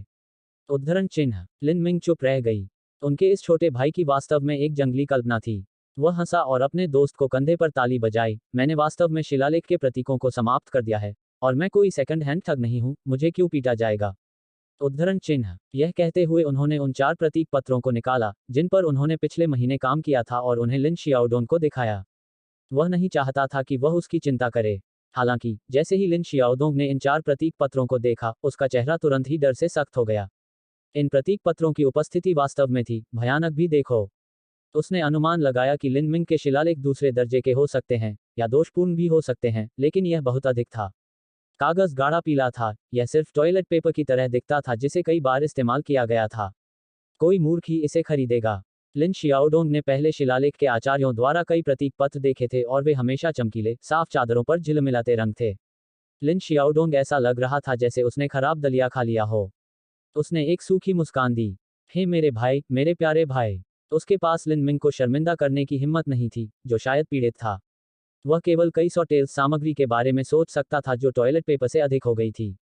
लिन शियाओडोंग के दिल में तुरंत दर्द हो रहा था। यह वास्तव में पैसे की बर्बादी थी। लिन मिंग ने देखा कि लिन शियाओडोंग की अभिव्यक्ति बदल गई थी, और वह अनुमान लगा सकता था कि वह इस समय क्या सोच रहा था। उन्होंने केवल प्रतीक पत्रों को दूर रख दिया। उसके पास लिन शियाओडोंग को इस तरह से पर्याप्त रूप से समझाने का कोई तरीका नहीं था कि वह समझ सके। भाई लिन, मुझे आपकी प्रतिभा और प्रयास से कहना होगा कि आप नाड़ी संघनन की अवधि को जल्दी या बाद में तोड़ देंगे। इससे परेशान क्यों? लिन शियाओडोंग ने अपने अच्छे दोस्त को मनाने के लिए गाजा का तरीका आजमाने का फैसला किया। छड़ी ने स्पष्ट रूप से काम नहीं किया था। लिन मिंग मुस्कुराए और चुप रही। लिन शियाओडोंग गलत नहीं था। भले ही वह शिलालेख से परेशान न हो, लेकिन जब तक वह नाड़ी संघनन चरण तक नहीं पहुंच जाता, तब तक यह केवल समय की बात थी। यहां तक हॉटियन चरण या यहां तक कल्पित शियांशन चरण भी मुश्किल नहीं होगा। लेकिन मार्शल पद की खेती करना एक दैनिक संघर्ष था, और समय किसी आदमी की प्रतीक्षा नहीं करता था।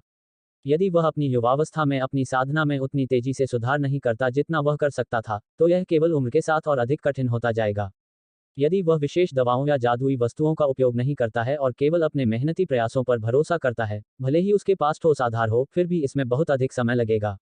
वह समय जिसे लिन मिंग खर्च नहीं कर सकती थी। इसलिए उसे शिलालेख तकनीक का उपयोग करके पैसे कमाने और जितने हो सके उतने शॉर्टकट अपनाने की जरूरत थी। उन्होंने कहा, जियाओडोंग, आप पहले वापस जाएं, मुझे अभी भी कुछ मामलों में ध्यान देना है। उद्धरण चिन्ह। मामला। भाई लिन, क्या आप इन प्रतीक पत्रों को बेचने के बारे में नहीं सोच रहे हैं? लिन मिंग हंसे और मुस्कुराते हुए कहा, इसके बारे में ज्यादा चिंता मत करो, मुझे पहले से ही पता है कि चीजें कैसी हैं। जैसे ही उसने यह कहा, लिन मिंग पहले ही कई दर्जन मीटर की दूरी तय कर चुकी थी। FCK। लिन शियाओडोंग ने देखा कि लिन मिंग गायब हो गया था और वह केवल अपनी पीठ पर शाप दे सकता था।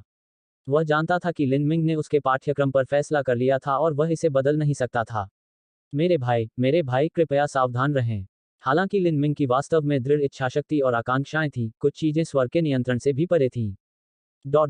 अल्पविराम अल्पविराम अल्पविराम। हालांकि स्काई फॉर्चून सिटी में कई दुकानें थीं, लेकिन शिलालेख प्रतीकों को बेचने की योग्यता रखने वालों की संख्या अधिक नहीं थी। नीलामी घरों और व्यापार मेलों सहित कुल मिलाकर 30 से कम थे। इनमें से लिन मिंग पहले ही उनमें से अधिकांश का दौरा कर चुकी थी, और बिना और अपवाद के उन सभी को अस्वीकार कर दिया गया था। बात बस इतनी सी थी कि वह सिर्फ एक प्रशिक्षु था। कभी कभी एक प्रशिक्षु भाग्यशाली होता है और एक संपूर्ण उत्पाद बनाता है, लेकिन कोई भी ऐसे संदिग्ध उत्पाद पर अपने कीमती हथियारों को बर्बाद नहीं करना चाहेगा। लिन मिंग इस झटके से थोड़ा निराश था, लेकिन इसने उसे प्रभावित नहीं किया। उसके मन में वह जानता था कि उसे केवल कुछ और समय की आवश्यकता है और वह अपने श्रम का फल देखेगा। आप हमें इस शिलालेख को खेप पर बेचना चाहते हैं? क्या तुम मुझसे छोटा लड़का मजाक कर रहे हो? आप बहुत छोटे हैं और फिर भी आप कुछ ऐसा बेईमानी करना चाहते हैं। इसे यूं ही बेचा नहीं जा सकता। जाओ जाओ और मुझे व्यापार करने में देर मत करो। आप रास्ता रोक रहे हैं। 100 ट्रेजर हॉल के स्टोरकीपर ने अधीरता से उसे लहराया। निजी दुकान मालिकों के व्यवहार हमेशा अधिक पेशेवर नीलामी घरों से भी बदतर थे। लिन मिंग ने इस बात पर ज्यादा ध्यान नहीं दिया, लेकिन जैसे ही वो मुड़ा, उसने एक जाना पहचाना चेहरा देखा। यह एक बहुत ही सुंदर चेहरा था, लेकिन एक वह भी जिसे देखने के लिए वह अनिच्छुक था। उससे कुछ ही दूरी पर हल्के पीले रंग के कपड़े पहने दो लड़कियां थीं। उनमें से एक वह था जो कुछ महीने पहले अपनी वादा की हुई मुलाकात से चूक गया था और जुयान के साथ 7 प्रोफाउंड मार्शल हाउस, लैन यूनुए जाने के लिए गया था।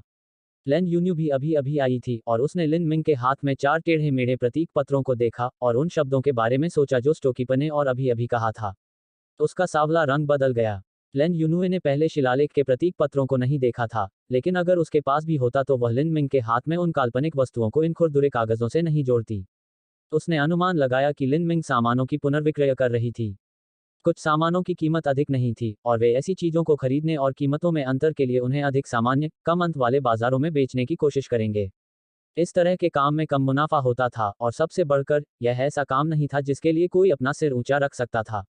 साथ ही, लिन मिंग का परिवार अमीर नहीं था और उसे मार्शल आर्ट की खेती के खर्च के साथ साथ जीवन यापन के दैनिक खर्चों का भी भरण पोषण करना पड़ता था। उसके पास हाल ही में पैसे की कमी रही होगी और इसलिए उसने जो कुछ भी किया वह करने की कोशिश की। उस विचार के साथ, लैन यूनुए ने आह भरी। वह नहीं जानती थी कि इस स्थिति में उसे कुछ कहना चाहिए या नहीं। उसने महसूस किया कि उसने जो कुछ भी कहा वह संभवतः लिन मिंग की गरिमा को ठेस पहुंचा सकता है, लेकिन वह यह दिखावा भी नहीं कर सकती थी कि वह उसे नहीं लगती थी। अब तक स्टोकीपर ने लैन यूनुए को देख लिया था और उसका बदसूरत मग तुरंत स्वागत में मुस्कुराया। अतीत से अब तक, ऐसा लग रहा था कि वह पूरी तरह से अलग व्यक्ति थे। यह युवती, आप कौन सा सामान खरीदना चाह रही थी? कल तुमने तलवार मोल ली थी, क्या इसका उपयोग करना आसान था? अरे हाँ, और उस युवा गुरु के बारे में जो कल आपके साथ था, क्या आप एक साथ आए थे? मैं उसे नहीं देखता। यह स्पष्ट था कि स्टोकीपर ने युवा मास्टर का जिक्र जुयान की ओर किया था।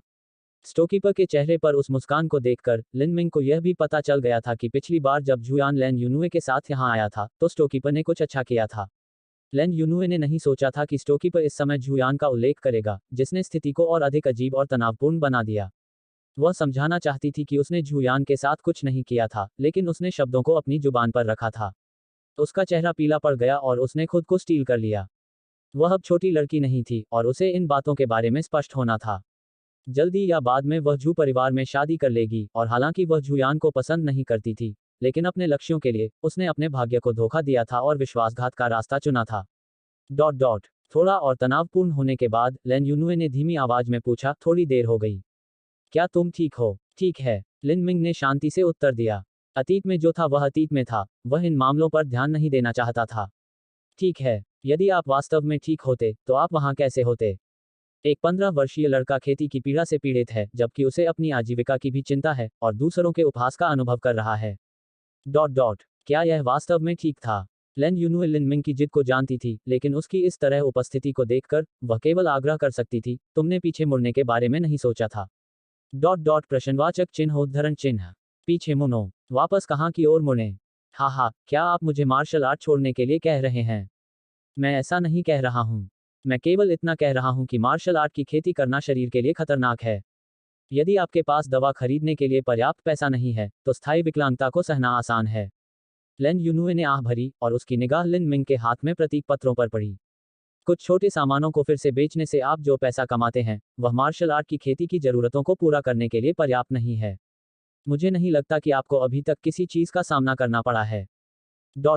मैं जानता हूं कि आप सुनने को तैयार नहीं हैं, लेकिन मैं यह नहीं सोचना चाहता कि जीवन में बाद में आप केवल बिस्तर पर लेटे रहेंगे। उसके दिल की बात सुनकर, लिन मिंग मुस्कुराए और कहा, सलाह के लिए धन्यवाद, लेकिन मैं हार नहीं मानूंगी। मैं कभी हार नहीं मानूंगा। उन्होंने अपना हाथ उठाया और प्रतीक कागज पर जलती हुई सुंदर लौ की छवि की ओर इशारा किया और कहा, मार्शल कलाकार का मार्ग इस लौ की तरह है। मार्शल आर्ट का अभ्यास करने से केवल दर्द ही होगा। खतरे अनगिनत हैं और सड़क बाधाओं से भरी है। हर कोई जो नीचे चला जाता है वह अंततः राख में बदल जाएगा, लेकिन सच्चे मार्शल कलाकार का इन राख से पुनर्जन्म होगा। चाहे मैं छोटा और कमजोर कीट ही क्यों न हो, मैं बिना किसी हिचकिचाहट के आग की लपटों में चलूंगा। मैं अपने भाग्य से लाखों में एक अवसर के लिए लड़ूंगा कि मैं अपने स्वयं के संसार का अनुभव करूंगा और एक ज्वलंत फीनिक्स में पुनर्जन्म ले लूंगा। और अब भी, मैं अब एक कीड़ा नहीं हूं। लिन मिंग ने उन शब्दों को एक फीकी मुस्कान के साथ बोला। उन्होंने अपने प्रतीक पत्रों को हटा दिया और चुपचाप चले गए, केवल अपने एकाकी लेकिन गर्वित पीठ के सिलहुट को छोड़कर। लिन मिंग ने 100 ट्रेजर हॉल को एक पतंगे की तरह रोशनी के लिए छोड़ दिया। यह उनका मार्शल आर्ट का दिल था। यह उनका दाव था। वह उस दिन तक दृढ़ रहेगा जब तक वह निर्वाण तक नहीं पहुंच जाता। वह उस दिन तक चैन से न रहेगा जब तक कि वह आकाश में न चढ़ जाए। घर मार्शल वर्ल्ड अध्याय 18 बेचा गया। मार्शल वर्ल्ड अध्याय 18 बेचा गया। पिछला अध्याय। अगला अध्याय। खेले मात्रा रात के 12 बजे, रात के 12:19 ट्रुवित पूर्ण स्क्रीन। अध्याय 18 बेचा गया। अल्पविराम अल्पविराम अल्पविराम। लिन मिंग का आखिरी पड़ाव रेड मेपल नीलामी घर था। लिन मिंग ने सफलता के किसी भी विचार का मनोरंजन नहीं किया, और जैसा कि उसने सोचा था, नीलामी घर का सुंदर नीलामकर्ता उसे ठुकराने के लिए खुद बाहर आया था। हालांकि इस खूबसूरत महिला को लगा कि लिन मिंग के साथ थोड़ा गलत व्यवहार किया गया है, इसलिए उसने उसे 2 सुझाव दिए। सबसे पहले, उसे शिलालेख संघ का प्रयास करना चाहिए। शायद वे संग्रह या शिक्षाप्रद उपयोग के लिए उनके प्रतीक पत्रों को खरीदने में रुचि रखते होंगे। कम सफलता अनुपात के कारण आमतौर पर एक शिक्षु स्तर के शिलालेख का प्रतीक अपेक्षाकृत दुर्लभ था, लेकिन लिन मिंग के पास 4 थे, इसलिए यह और भी अधिक था। दूसरे, वह शहर के चौक की ओर जाने और वहां अपना माल बेचने की कोशिश कर सकता था। लिन मिंग पहले इंस्क्रिप्शन एसोसिएशन में नहीं गए थे। उसके पास एक वास्तविक शिलालेख मास्टर की साख नहीं थी, और यहां तक एक शीर्ष स्तरीय शिलालेख मास्टर भी लिन मिंग के शिलालेखों के पीछे के रहस्यों को देखने में असमर्थ होगा। स्काई फॉर्चून किंगडम की शिलालेख तकनीक और देवताओं के दायरे के बीच का अंतर बस बहुत बड़ा था। लिन मिंग केवल एक ही काम कर सकता था, वह था सिटी स्क्वायर सेंटर जाना और वहां अपने प्रतीक पत्रों को बेचने की उम्मीद करना। दुर्भाग्य से, उचित मूल्य प्राप्त करना असंभव था। यद्यपि शहर का वर्ग एक निचले स्तर का व्यापारिक केंद्र था, फिर भी यह सरकार द्वारा स्थापित एक आधिकारिक प्रतिष्ठान था। यहाँ तरह तरह के सामान होते थे जिन्हें कमीशन पर बेचा जा सकता था। व्यापार केंद्र में 5% लगेगा, लेकिन केंद्र की प्रतिष्ठा अच्छी तरह से जानी जाती थी, और धोखा होने का डर नहीं था, इसलिए कई लोगों ने ऐसा करना चुना। व्यापार केंद्र में प्रवेश करने के लिए गुणवत्ता सीमा कम थी। जब तक यह वास्तविक था और नॉक ऑफ नहीं था, तब तक कोई भी सामान उचित मूल्य पर बेचा जा सकता था। लिन मिंग के शिलालेख चिन्ह स्वाभाविक रूप से असली सौदा थे, इससे कोई इनकार नहीं कर सकता था, लेकिन यह सिर्फ एक प्रशिक्षु का काम था, इसलिए मूल्य कम था। ट्रेडिंग सेंटर के मूल्यांकक ने उसके माल की जांच करने के बाद मोटे आदमी ने उसे 100 सोने की पूंछ की शुरुआती कीमत की पेशकश की। इस नंबर को सुनकर लिन मिंग केवल मौन रहकर दंग रह गई। तुम्हारी बहन, यह क्या है? शिलालेख के लिए सामग्री की कीमत 7-800 सोने की पूंछ थी, और व्यापार केंद्र ने एक के लिए 100 सोने की पूंछ की पेशकश की। अगर वह इसे 100 सोने की टेल्स पर बेचता, तो लिन मिंग को केवल 400 सोने की टेल्स ही मिलती। तो क्या आप बेचना चाहते हैं या नहीं? लिन मिंग ने अपने दांत भींचे। हाँ, मैं बेच दूंगा। मैं 2 बेच दूंगा। लिन मिंग ने हाल ही में अपना सारा पैसा खर्च किया था। यदि यह ग्रेट क्लैरिटी पवेलियन के बड़े वेतन और अच्छी स्थितियों के लिए नहीं होता, तो वह सड़कों पर भूख से मर रहा होता। भले ही वह घाटे में बिक रहा था, वह 2 को बेचना स्वीकार कर सकता था। अन्य 2 के लिए वह बस एक अवधि की प्रतीक्षा करेगा। उनका दिल अंतिम 2 को 100 टन सोने के भाव पर बेचने को तैयार नहीं था। अपना पता पीछे छोड़ दो, मोटे मूल्यांकक ने कहा। व्यापारिक केंद्र केवल कमीशन की वस्तुओं की बिक्री के लिए जिम्मेदार था। जब लोगों ने सामान खरीदा होगा तो ही उन्हें भुगतान किया जाएगा। लिन मिंग के लिए इन 2 शिलालेख प्रतीकों की भी बिक्री निश्चित नहीं थी। एक कम किराया 1 सोने की पूंछ है, एक मध्यम किराया 3 सोने की पूंछ है, और एक उच्च किराया 1 महीने के पट्टे के लिए 5 सोने की पूंछ है। यदि उस समय अवधि के बाद आइटम बेचने में असमर्थ है, तो आइटम शेल्फ से बाहर हो जाता है और पैसा वापस नहीं किया जाता है। वसा मूल्यांकक ने कहा। FCK, यहां तक इसके लिए पैसे की जरूरत थी, उसकी किस्मत वास्तव में डॉग शर्ती थी। उसने अपना सिर घुमाया और इसके बारे में सोचा। उच्च किराया स्पष्ट रूप से सबसे अच्छा था, इसके बाद मध्यम किराया था।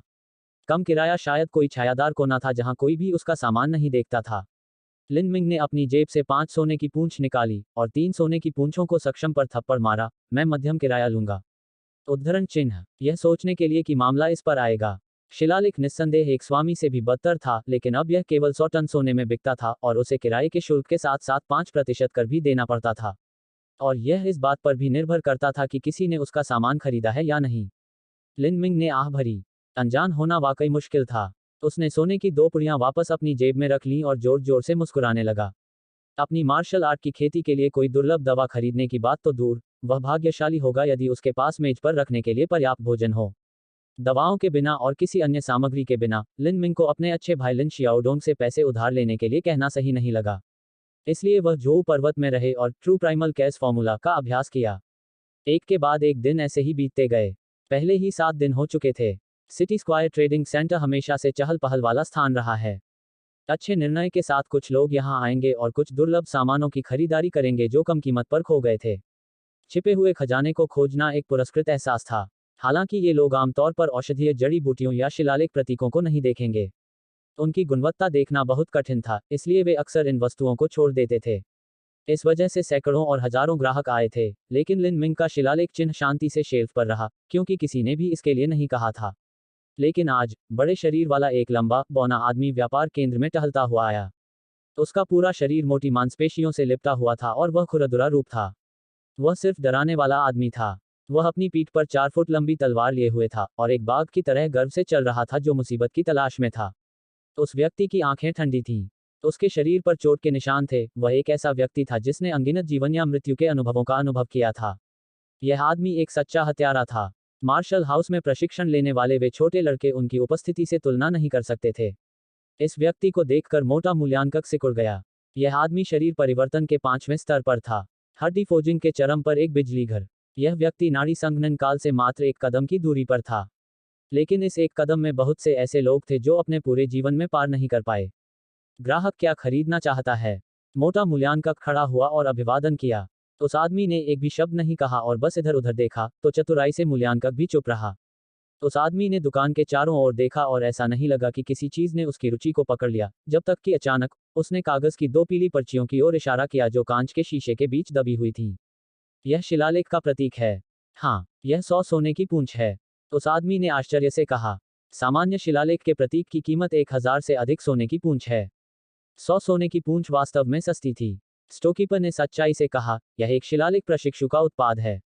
उनका साधना स्तर शरीर परिवर्तन के तीसरे स्तर पर ही है। यह बढ़ी हुई ताकत शायद केवल 10% तक ही प्रदान करता है। 10%। आदमी ने मुंह फेर लिया। यह वास्तव में कम संख्या थी।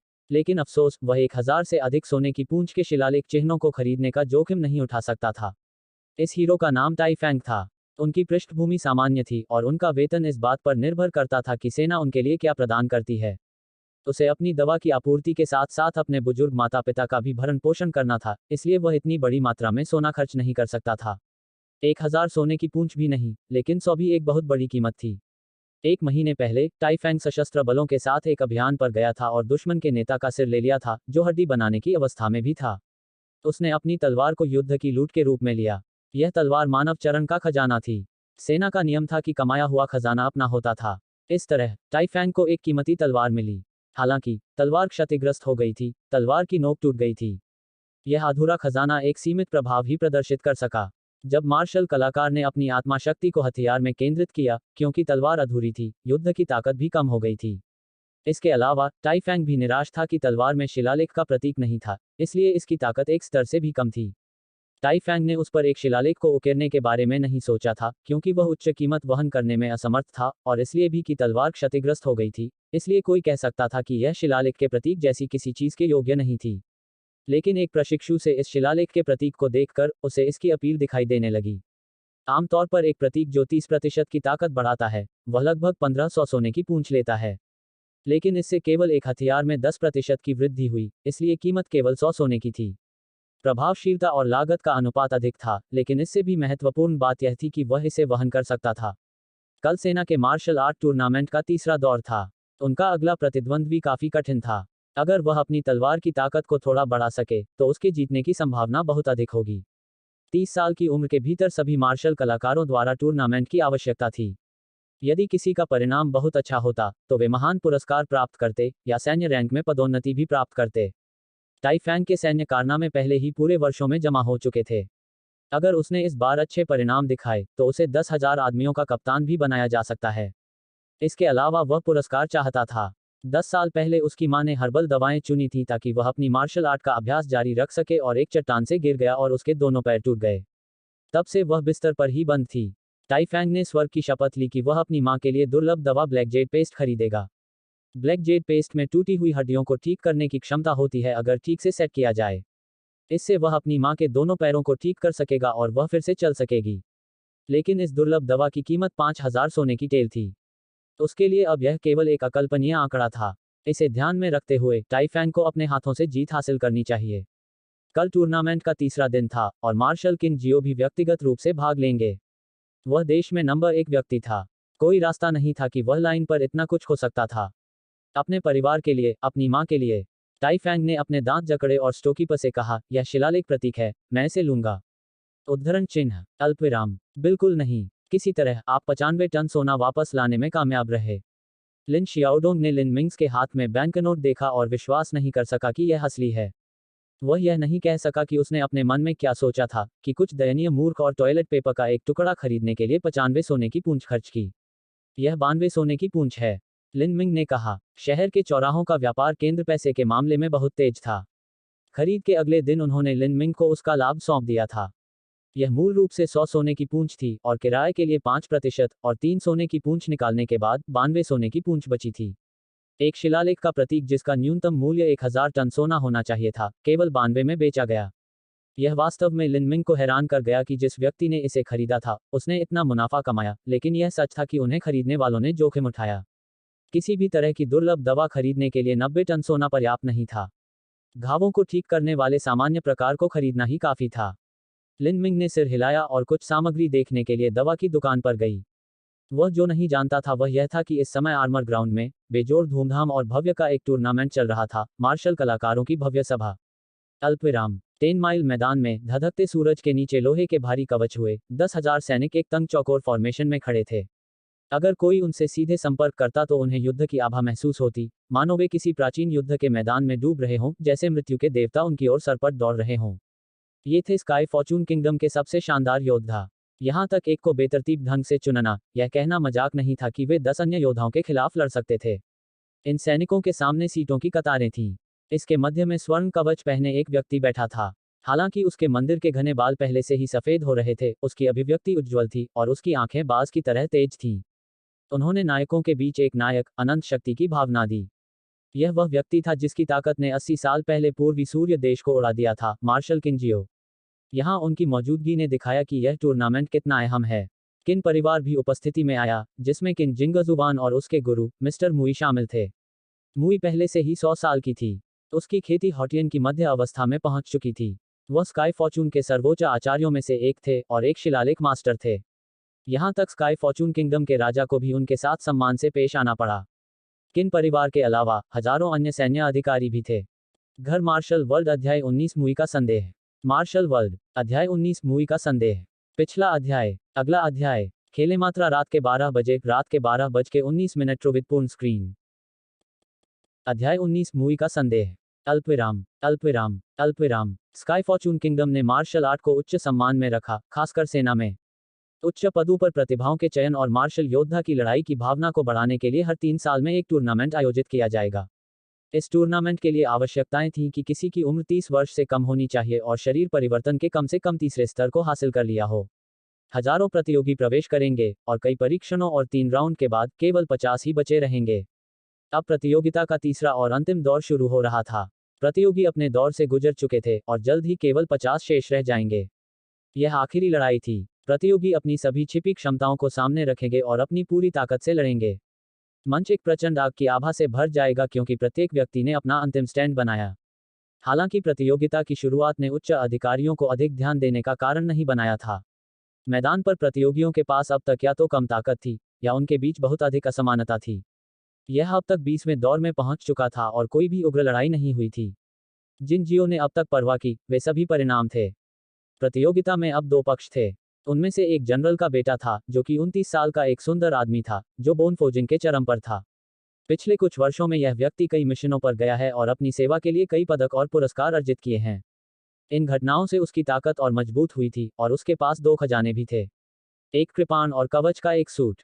एक शिलालेख मास्टर से कृपाण पर एक उत्कीर्णन भी था, इसकी ताकत कोई छोटी बात नहीं थी।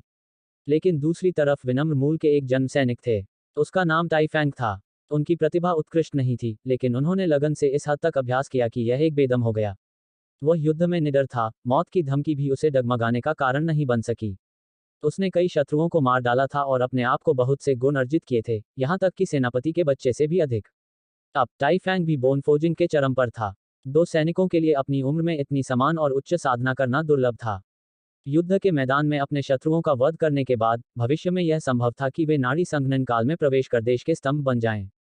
जैसे ही रेफरी ने 2 प्रतिस्पर्धियों की घोषणा की, एक रजत चमकीला जनरल खुशी और संतुष्टि के साथ मुस्कुराया। मंच पर जाने वाला उनका बेटा था। हा, बूढ़े आदमी ली, तुम्हारे बेटे ने वास्तव में इस बार तुम पर गर्व किया। यह कहते हुए किन जियो मुस्कुराया। यह चांदी का चमकीला सेनापति कभी उसके अधीन था और वे पुराने मित्र थे। कमांडर बहुत विनम्र है। मेरा यह गरीब बेटा कई दुर्लभ दवाओं के साथ बड़ा हुआ है और अभी भी ज्यादा वादा नहीं दिखाया है। वह वास्तव में सफल होने का प्रयास नहीं कर रहा है। हालांकि चांदी से सजे जनरल ने यह बात नीचा दिखाते हुए कही, लेकिन वह अपनी मुस्कान को छुपा नहीं सके। वह अपने बेटे पर बहुत संतुष्ट और गर्व महसूस कर रहा था। मम्मा, इस टाइफैंग के बहुत अच्छे परिणाम आए हैं, लेकिन उसे आज जीतना मुश्किल होगा। किनजियो ने मार्शल कौशल में अंतर और दुर्लभ उपकरणों में असमानता के कारण ऐसा कहा। चांदी से अलंकृत जनरल के बेटे के पास 2 दुर्लभ खजाने थे और उनके पास अपनी ताकत बढ़ाने के लिए एक शिलालेख मास्टर की नक्काशी भी थी। यह टाइफैंग एक विनम्र पृष्ठभूमि से आया है। स्वाभाविक रूप से उसके पास ऐसी चीजें नहीं होंगी। यह लड़ाई उचित नहीं लग रही थी, लेकिन स्काई फॉर्चून किंगडम के टूर्नामेंट हमेशा से ऐसे ही रहे हैं। खजाने और उपकरणों को एक सैनिक की अंतर्निहित ताकत का हिस्सा माना जाता था। युद्ध के मैदान के बीच में उपकरण में असमानता के कारण यदि आपको दुश्मन द्वारा काट दिया गया था, तो क्या आप शिकायत कर सकते हैं कि यह अनुचित था?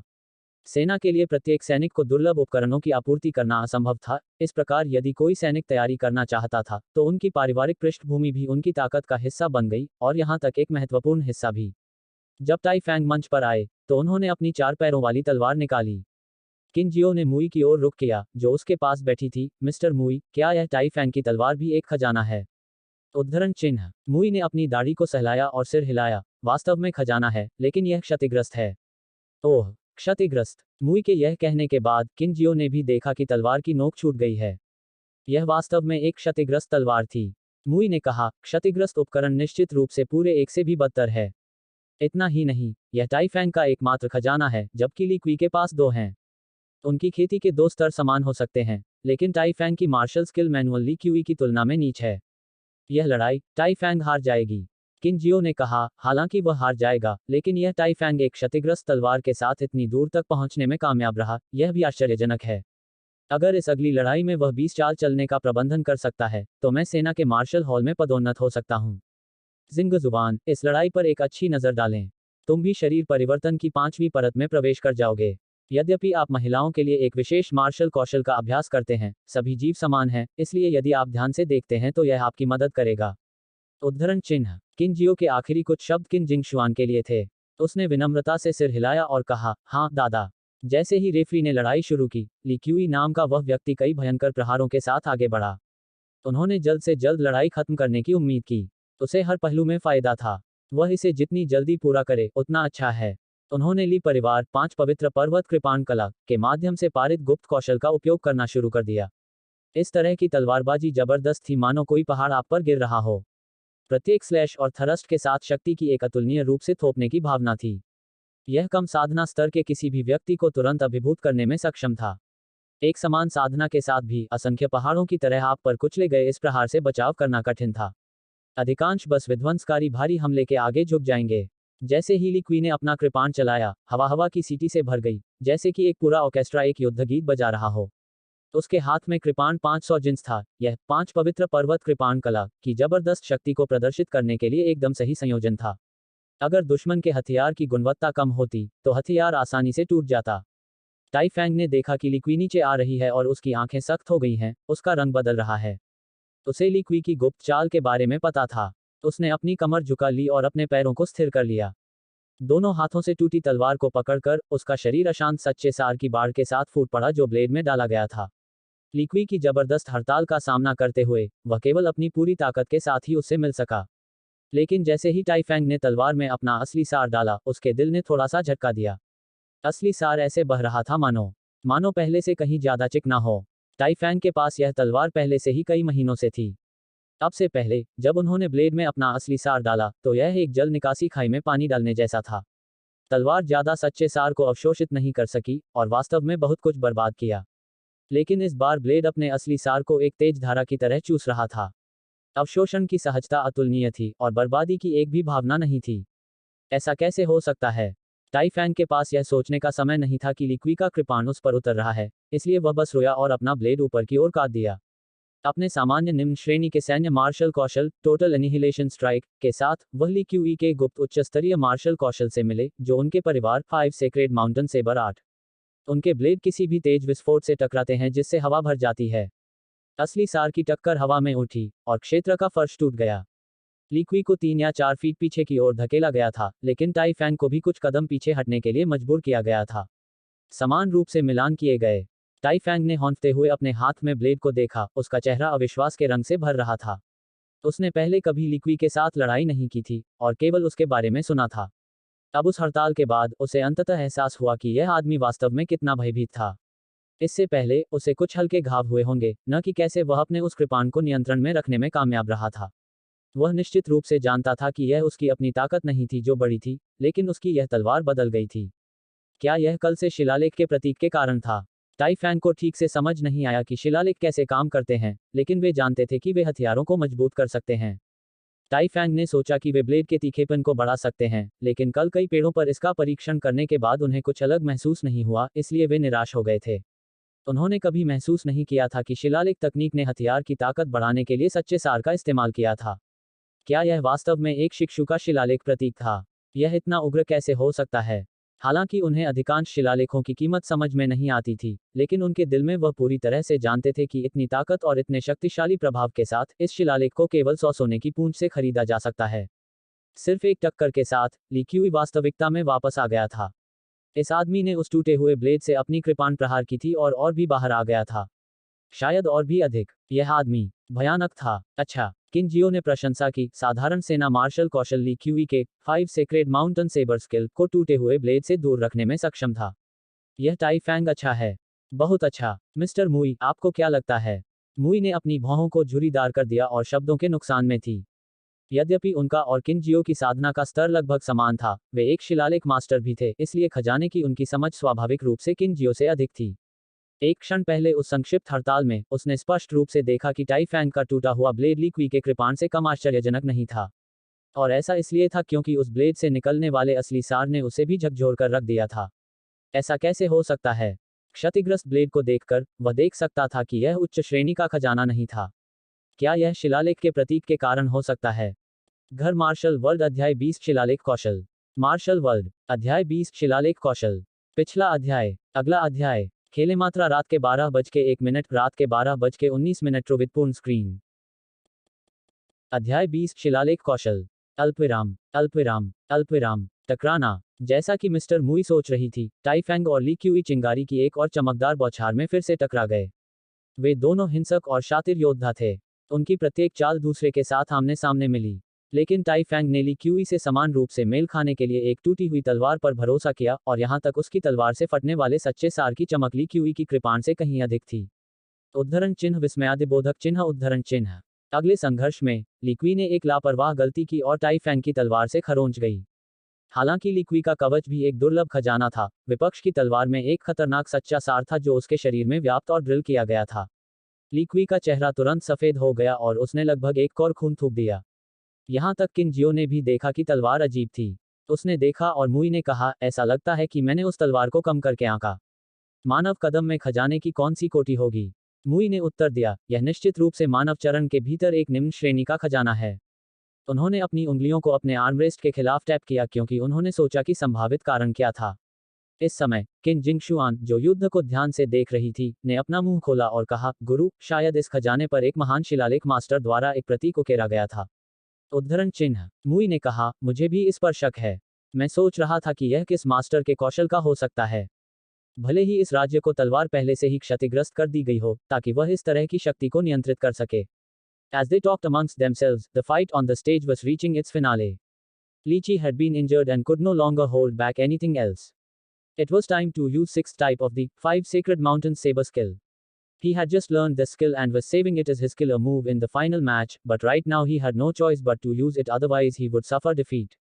Lychee crossed his saber on his chest, and the true essence within him began to rumble as he said, Tai Feng, I acknowledge your strength, you are a true master.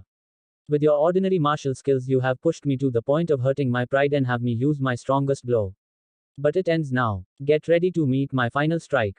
The black dragon will descend from the mountains. लिक्वी रो पड़ी और उसने अपने असली सार की संपूर्णता को अपनी कृपाण में डाल दिया। काला कृपाण अचानक एक शानदार और अभिमानी नारंगी रोशनी से चमक उठा। लिक्यूई ने कृपाण को अपने सिर के ऊपर से ऊपर उठा लिया और टाई फैंग को निशाना बनाया, फिर एक भयंकर विभाजन में नीचे की ओर खिसक गया। उस समय, हवा में कई भयानक और धुंधले रंग उभरे। ये थे काले अजगर के पंजे। वह पहले से ही ब्लैक ड्रैगन के रंग बनाने में कामयाब रहा है। यह ली क्यूई वास्तव में ली परिवार की कृपाण कलाओं में निपुण है। टाइफैंग के इस स्ट्राइक का विरोध करना असंभव होगा। उद्धरण चिन्ह। जैसे ही काला अजगर उसकी ओर दौड़ा, टाइफैंग को पता चल गया कि यह ली कुई की सबसे मजबूत चाल थी। हालांकि ब्लैक ड्रैगन में एक ऐसी ऊर्जा थी जो अधिकांश योद्धाओं को डरा देती थी, इस समय टाइफैंग ने अपने दिल में एक अतुलनीय शांति के अलावा कुछ भी महसूस नहीं किया। बिना किसी डर के उसने दोनों हाथों से अपनी तलवार पकड़ ली। वह तलवार से मोटी लड़ाई के इरादे को महसूस कर सकता था, जैसे कि वह कोई पुराना दोस्त हो। FC के तुम्हारी माँ। आपको लगता है कि आप जीत गए हैं, लेकिन मैं विजेता बनूंगा। टाइफैंग के दिल ने सभी अनावश्यक विचारों को त्याग दिया। उसने एक जबरदस्त गर्जना की, जिसने हवा को चीर दिया और शेष सच्चे सार के हर अंतिम अंश को अपनी तलवार में दबा दिया। ब्लेड में असली सार अपनी सीमा तक संकुचित हो गया था। इस समय यह अचानक एक जबरदस्त ताकत के साथ फट गया। ज्वालामुखी के असली सार के रूप में सभी डिग्री से उत्सर्जित एक चमकदार रोशनी उस तलवार से निकली। यह एक शानदार इंद्रधनुष में बदल गया, जो एक धधकते उल्का की तरह सीधे काले ड्रैगन की छाया में आगे बढ़ा। समस्त विरोधों पर विजय प्राप्त करना, समस्त शत्रुओं पर विजय प्राप्त करना, समस्त सृष्टि पर विजय प्राप्त करना। यह भारी रून का कौशल था। तत्काल हिंसक हड़ताल। टकराना। एक बहुत बड़ा धमाका हुआ और अकल्पनीय हुआ। टाइफैंग के ब्लेड से ब्लैक ड्रैगन शेड को आधा काट दिया गया था। खून पर थूकते हुए ली कुई को चीर गुड़िया की तरह उल्टा फेंक दिया गया था। इस दृश्य को देखकर किन जियो की आंखें चमक उठीं। सच्चा सार वास्तविकता में संघनित हो गया था। यह कैसे संभव हुआ? वह उज्ज्वल प्रकाश स्पष्ट रूप से सच्चा सार था, लेकिन उस तरह के सच्चे सार का उपयोग करने के लिए मार्शल कलाकारों के उपयोग के लिए कम से कम पल्स संक्षेपण अवधि की आवश्यकता होती है। टाइफैंग केवल बोन फोर्जिंग बाउंड्री पर था, तो कैसे? इस समय मैदान पर, जैसे ही ली कुई को मंच से मारा गया, टाइफैंग अपने घुटनों पर गिर गया। उसका असली सार पूरी तरह से खर्च हो चुका था। घुटने टेकते हुए उसने इस तलवार से अपना समर्थन दिया। दोनों आंखों ने श्रद्धापूर्वक उन लपटों को देखा जो शिलालेख के प्रतीक से निकली थीं। यह प्रतीक, क्या इसने स्वयं उसकी मदद की? उसने अपना हाथ बढ़ाया और धीरे से 1 इंच चौड़े ज्वाला शिलालेख को सहलाया। शिलालेख से लगातार लड़ने की भावना की एक धारा प्रसारित हुई, और टाइफैंग ने इसके साथ एक बहुत करीबी, लगभग पारिवारिक बंधन महसूस किया।